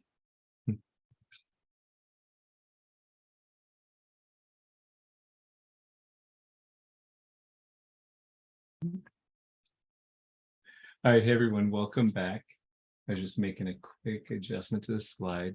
What I'd like to do is give each group a chance to just kind of share some of the notes you made about your discussion and which parts of the rubric, which parts of that instrument and the criteria will be more effective, less effective. So tell us what you learned. We're gonna go, like before, we've got about 90 seconds or so for each group. We want to go in this order. If we could start with University of Pennsylvania. Go ahead.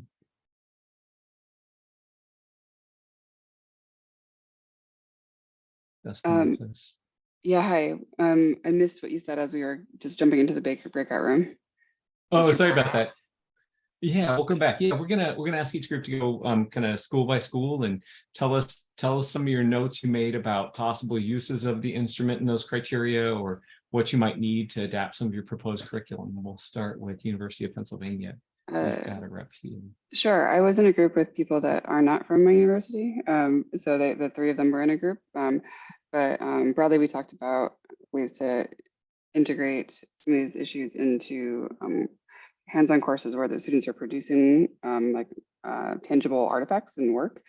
And I, for one, am, sorry, crying baby, a little bit unclear on how to do that very thoughtfully without it feeling a bit forced and contrived in some ways, and like how to displace other things that have been integrated into the curriculum for a while.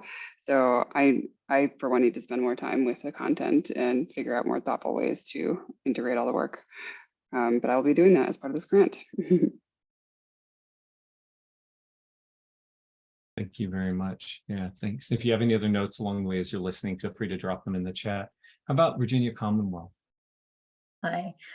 So I was in a group with Lawrence Tech and with a professor from Lawrence Tech, so Ellen Jensen.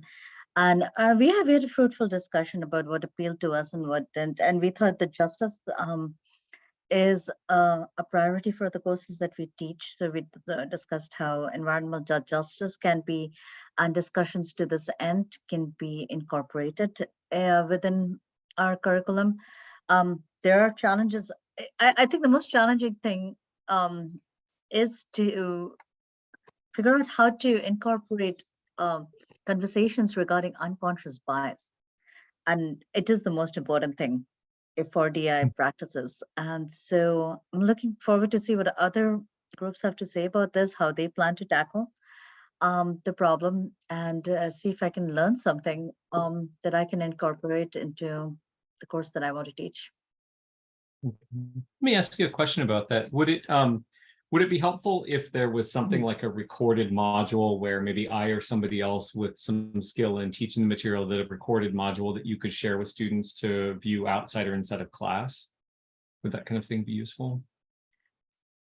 That would indeed be useful. I mean, so it could be that a recorded module that, and depending on what class we teach, and if there is not enough time to cover it in the syllabus, we just keep, like load it in Canvas, give the students an interaction grade so that they're forced to read it with a couple of questions at the end. And that forces us to get the conversation going, because there's only so much that you can incorporate within an engineering course. Right. So that would indeed be very interesting. Okay, so some of this could be flipped, could be done outside of class, and then you could assess and engage in class. Okay, that's helpful. Thank you. How about Texas A&M?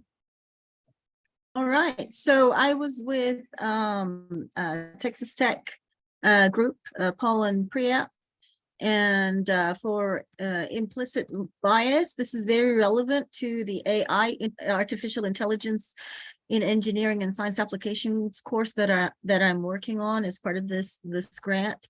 It's very relevant, especially if you're designing the course, because you need to be conscious about the bias when you're training your system, so that your output is also not biased. So I think we discussed how we can use the rubric that was provided to kind of get a better understanding of what that implicit bias means, and then be more conscious about it when we're developing. We and students are developing the solution, so that becomes part of my course design. For the second one, systems thinking, this one is more relevant to my capstone projects, and then that one, we do impacts analysis in that class of the project, so I can very easily add the cultural, political resources and all the items in there very easily, so that can very easily be adjusted to contain the systems thinking. And then the last one was justice. We discussed about being fairness, and I could use some help in incorporating this into my capstone projects, probably, because in the capstone projects, the students need to understand the importance of being just, but there's competition, there's all those other issues, there's ethics, and so how do you ensure justice while being competitive? That's a challenge. Sure. And address myths of scarcity, that we often think things are scarce when they're not, right? Yeah, so yeah, there's a lot more to unpack in that. Thank you. Thank you. Manhattan, oh, sorry, thank you. Manhattan College. Hello. Yeah, so I was in the chat room talking with Sarah from Oakland University. We talked about inclusion of some of the items like ethical issues, environmental justice,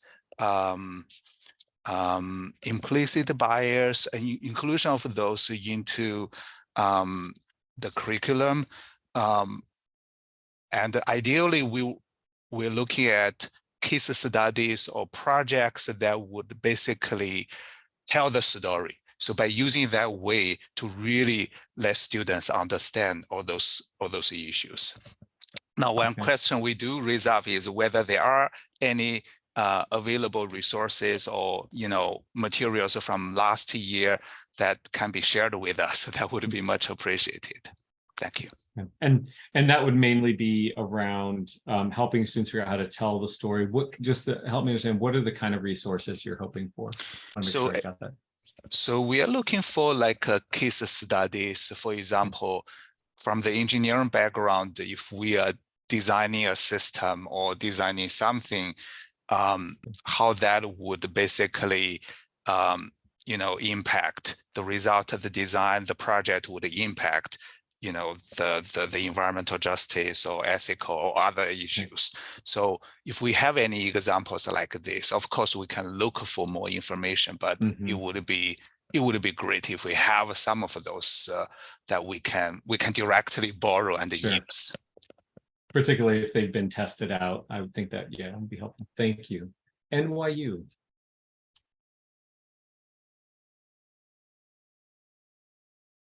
Did you skip over us? Oh, did I? I'm sorry. Texas Tech. Texas Tech. Go ahead. I totally did. I apologize. Go ahead, Paul. Sorry. Okay, thank you. Yeah, so we really like the pie chart and the guiding questions and sample indicators. I think that is a good way to frame it for us to think about our classes. And so with the unconscious bias question, one of the things we teach is medical design and entrepreneurship.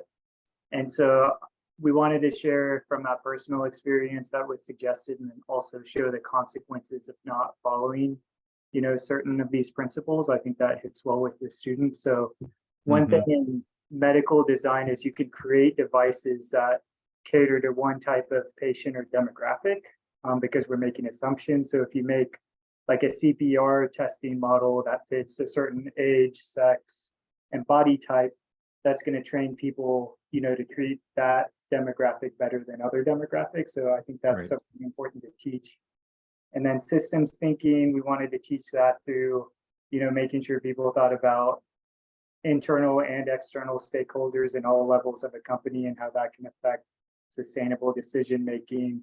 And then with justice, one of the things we wanted to touch base on was making sure that resources are distributed more fairly, and then to go a step beyond that, to give some case examples in the class about how when resources weren't shared sustainably, how that led to failure, and that was to the detriment. Okay. Thanks. Yeah, the emphasis on consequences will probably be very, very helpful. And let's go back to University of Colorado Boulder. I am all over the list. Sorry, y'all. Yeah, Hi, everyone. Oh, go ahead, Angie. Okay, or you can. Yeah, I think our class, since it had a significant teamwork element, we felt like that was an opportunity to discuss implicit bias related elements, as well as perhaps bring in justice and ties to social imagination. And there were multiple ways we thought about that, but one of them in particular was that students evaluate their peers. And if they haven't really recognized that the peers could easily be coming in with lots of different levels of expertise that's relevant to the project, are they grading them down because they lacked, say, the opportunity to come in with these same skills that others had? And so ways to, like prior to the students doing the peer assessment, come back to that idea of replacing their mindset that might include various implicit biases with something else, and we weren't quite sure what that was going to be. Maybe a conscientious bias such as respect for differences, but it could be something else we don't know yet. And yeah, so there were lots. I think most of our ideas focused around that, and then certainly on the systems side, we were coming back to the scorecard approach that students could use for their projects. Yeah, like a checklist, just great. Okay. And I think we're back to NYU finally, or am I doing this right? Yes, you are. All right, thanks, Priya.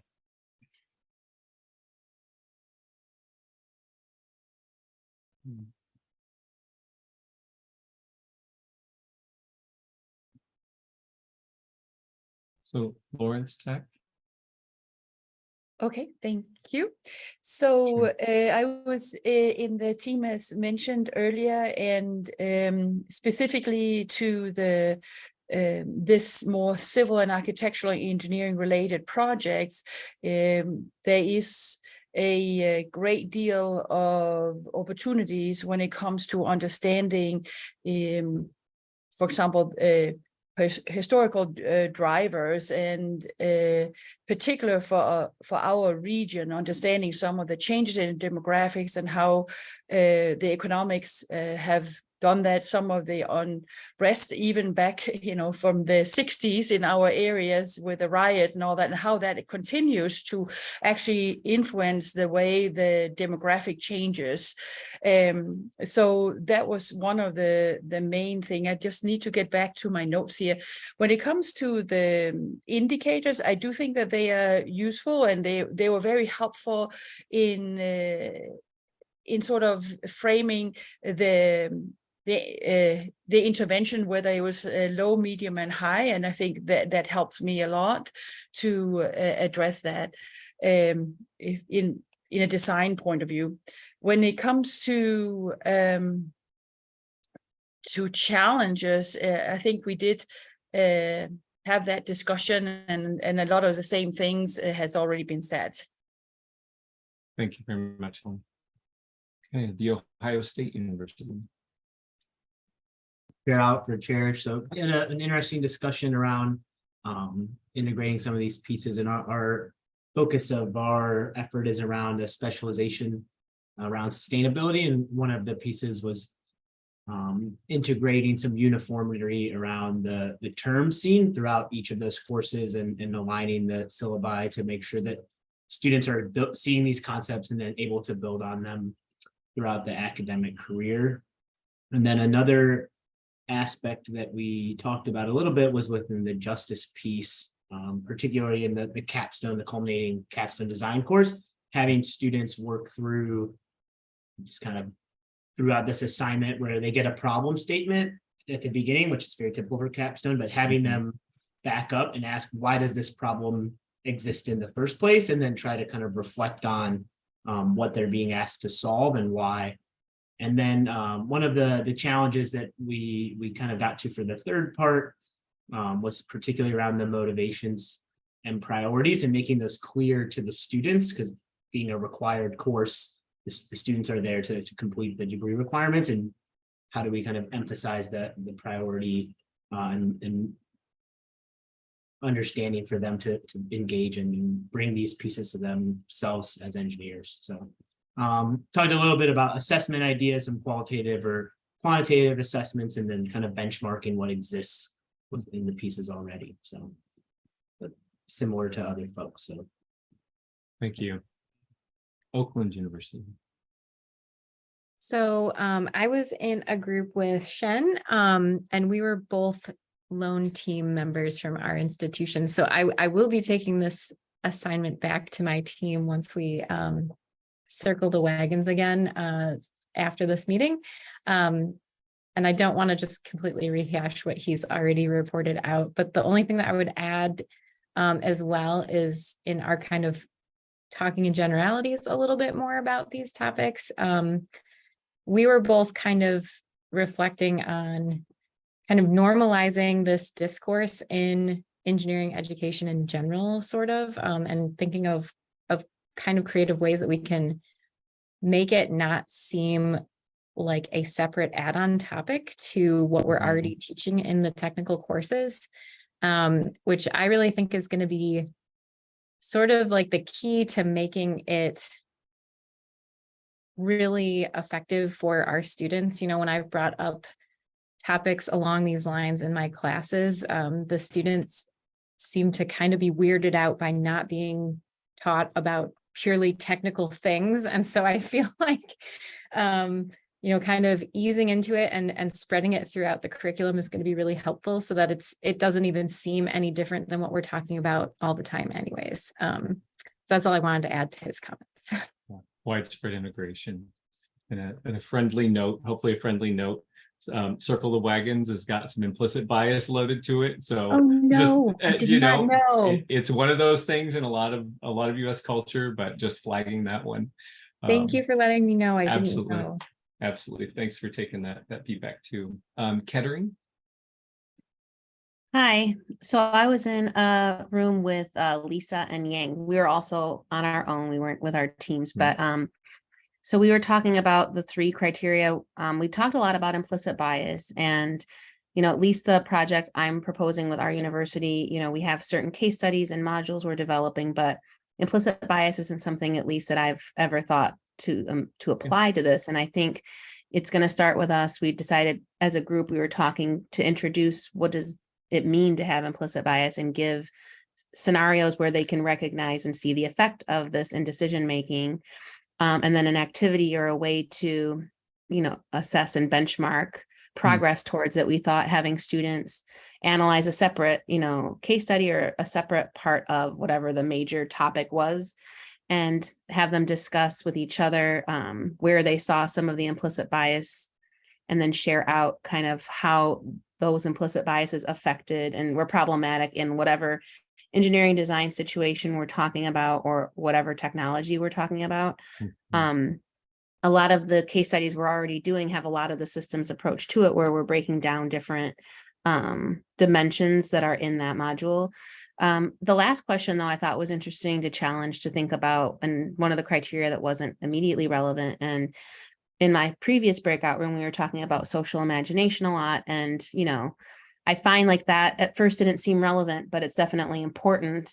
But I find that will be a challenge to try to apply, due to the lack of diversity we have at our university to begin with, but I think that's something that I want to talk with my team about later, about ways that we can start trying to incorporate that even into some of our studies. Okay. Fiction examples can do a lot of work around social imagination. So it might be film, movies, media. Yeah, it might be something like that too. Thank you. Purdue. So Patrick already discussed about what we discussed, the criteria and everything that we discussed in the group. I don't have much to add, but just for the, we discussed for all those 3 criteria. For the system thinking relevant to my own proposed EOP, so because the course that I offer is elementary engineering course, which is offered to all engineering students, and it is an introductory course. So it's important to teach a student how to see engineering problems as interconnected, elements of a larger system. So this kind of system thinking. And also it's important to get the student to be familiar with the, ethical code within each field of their engineering, and also encourage them to consider, the broader implication of their action when they're designing and anything. So that's the only thing that I wanted to add. Thank you. Western New England. Hi. So I was in a group with Susan and Yang, and just adding to what Susan had mentioned before, it's quite applicable for implicit bias for our project as well. But another topic that's really would be useful for us is taking a systems approach for the biomechanics and also the intro to engineering class that we're doing. And also another thing, the cultural dimensions is really just looking at symbols and arts. And since I'm asking them to come up with designs that it's going to be incorporating different cultures. So the cultural dimension was really something that really was what we're going to be looking at too. So implicit bias, taking a systems approach, justice, and the cultural dimensions. And Yang, Western Carolina. I'm in the team with Susan and Lisa, and both of them have summarized our discussion very well. Just a little bit to add on for the third question. we also briefly talk about like those 8 criteria, which one we think is not immediately relevant. We discuss about the intersectionality and power dynamics.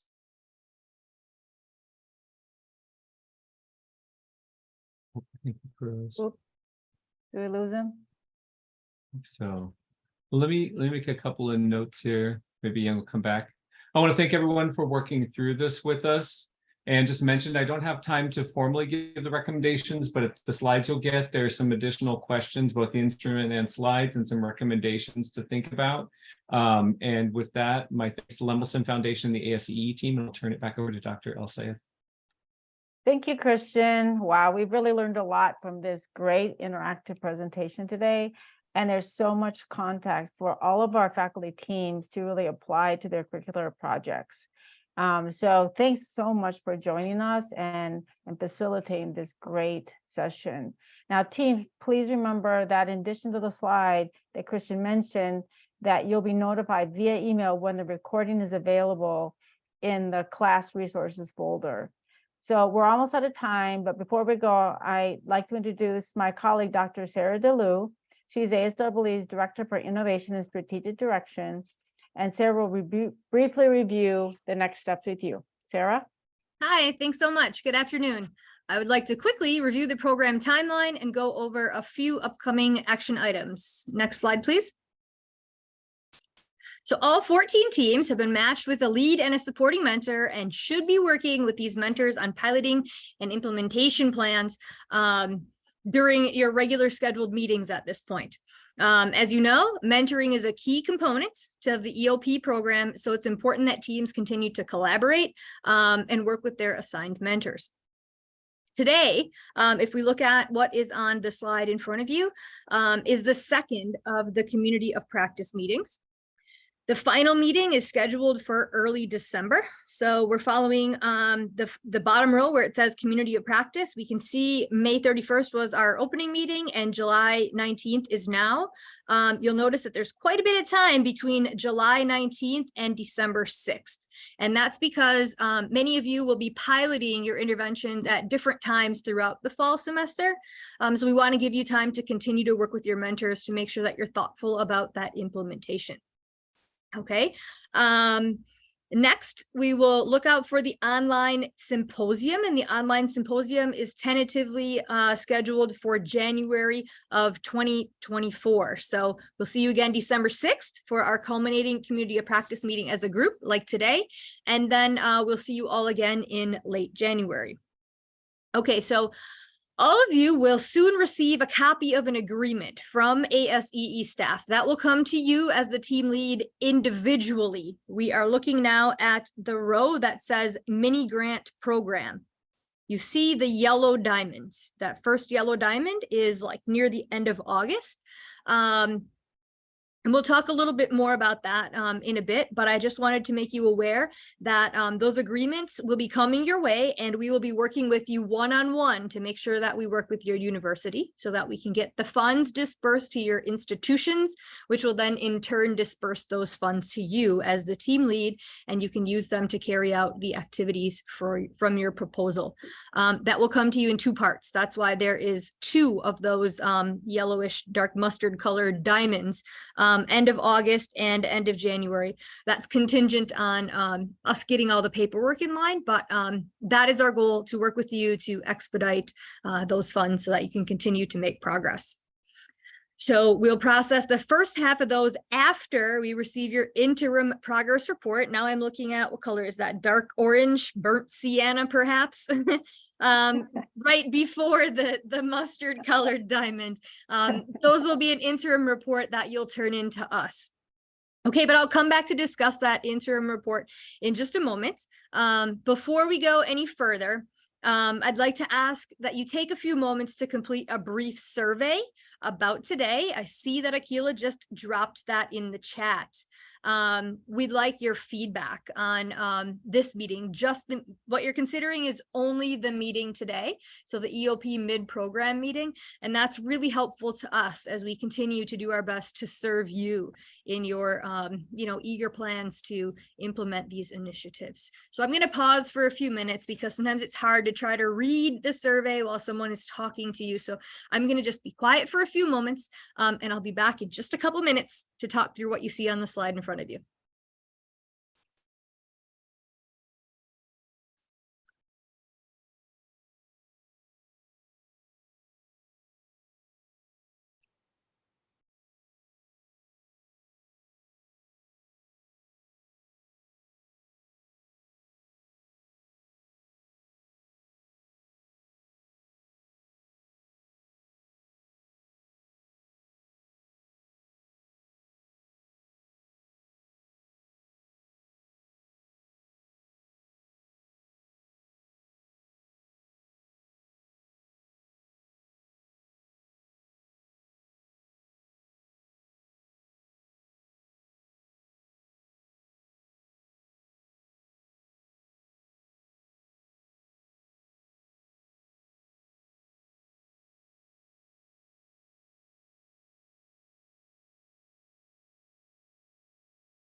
Okay, so I realize that some of you are probably still providing thoughtful answers to that survey, and I hope that you continue to do so.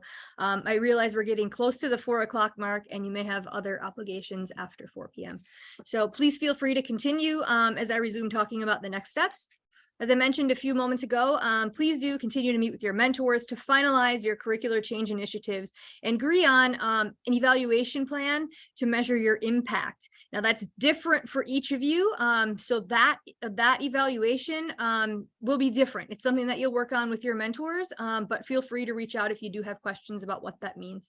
By Wednesday, August 16th, we would like for you to submit your team's plan for piloting with an appropriate evaluation of your intervention.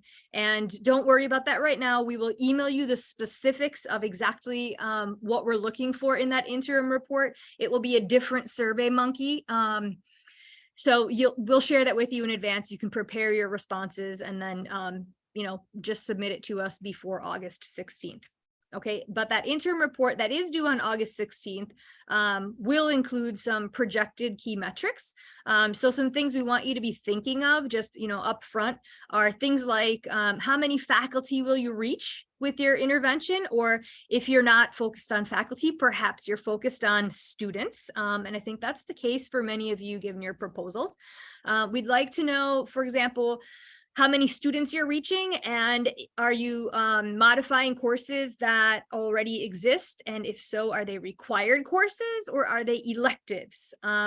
Things of that sort. So we will send you the template. You don't need to be taking notes right now. I'm just giving you kind of an idea of the kinds of things that we're very interested in knowing about your projects. Okay, so that interim project update survey, including those key metrics, will be shared with you after the meeting today. We'll send that via email to all of you, if not Friday, early next week. Once your project update has been submitted, then we can begin the disbursement process to make sure that those funds get to your institutions, granted that the agreements are in place. If that's confusing, please don't fret. We will be working with you one-on-one again to make sure that those agreements are signed and are made. It's basically like legal, like a lot of paperwork, right? So that we can get the money to you. You've come to a really exciting point in the program timeline right now. Working on piloting and implementing is exactly where you should be. And you all had really exciting updates, and you're being very thoughtful in your implementation plan. So I can't wait to hear what's next in your curricular pilots. I'll turn it back over to Dr. El-Sayed now to say goodbye. Yep. Well, so thanks everybody for your great engagement.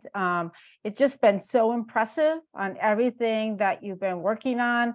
We are just overjoyed to be having this phenomenal cohort working with us this time. We hope really that you found everything to be very meaningful today. And remember, as Sarah said, that if you have any questions at all, reach out to the ASW staff, and things will be coming to you, but also you can reach out to us, and we're going to be working with you one-on-one. And remember that we'll see you again 5 months from now on Wednesday, December 6th for your next community practice meeting.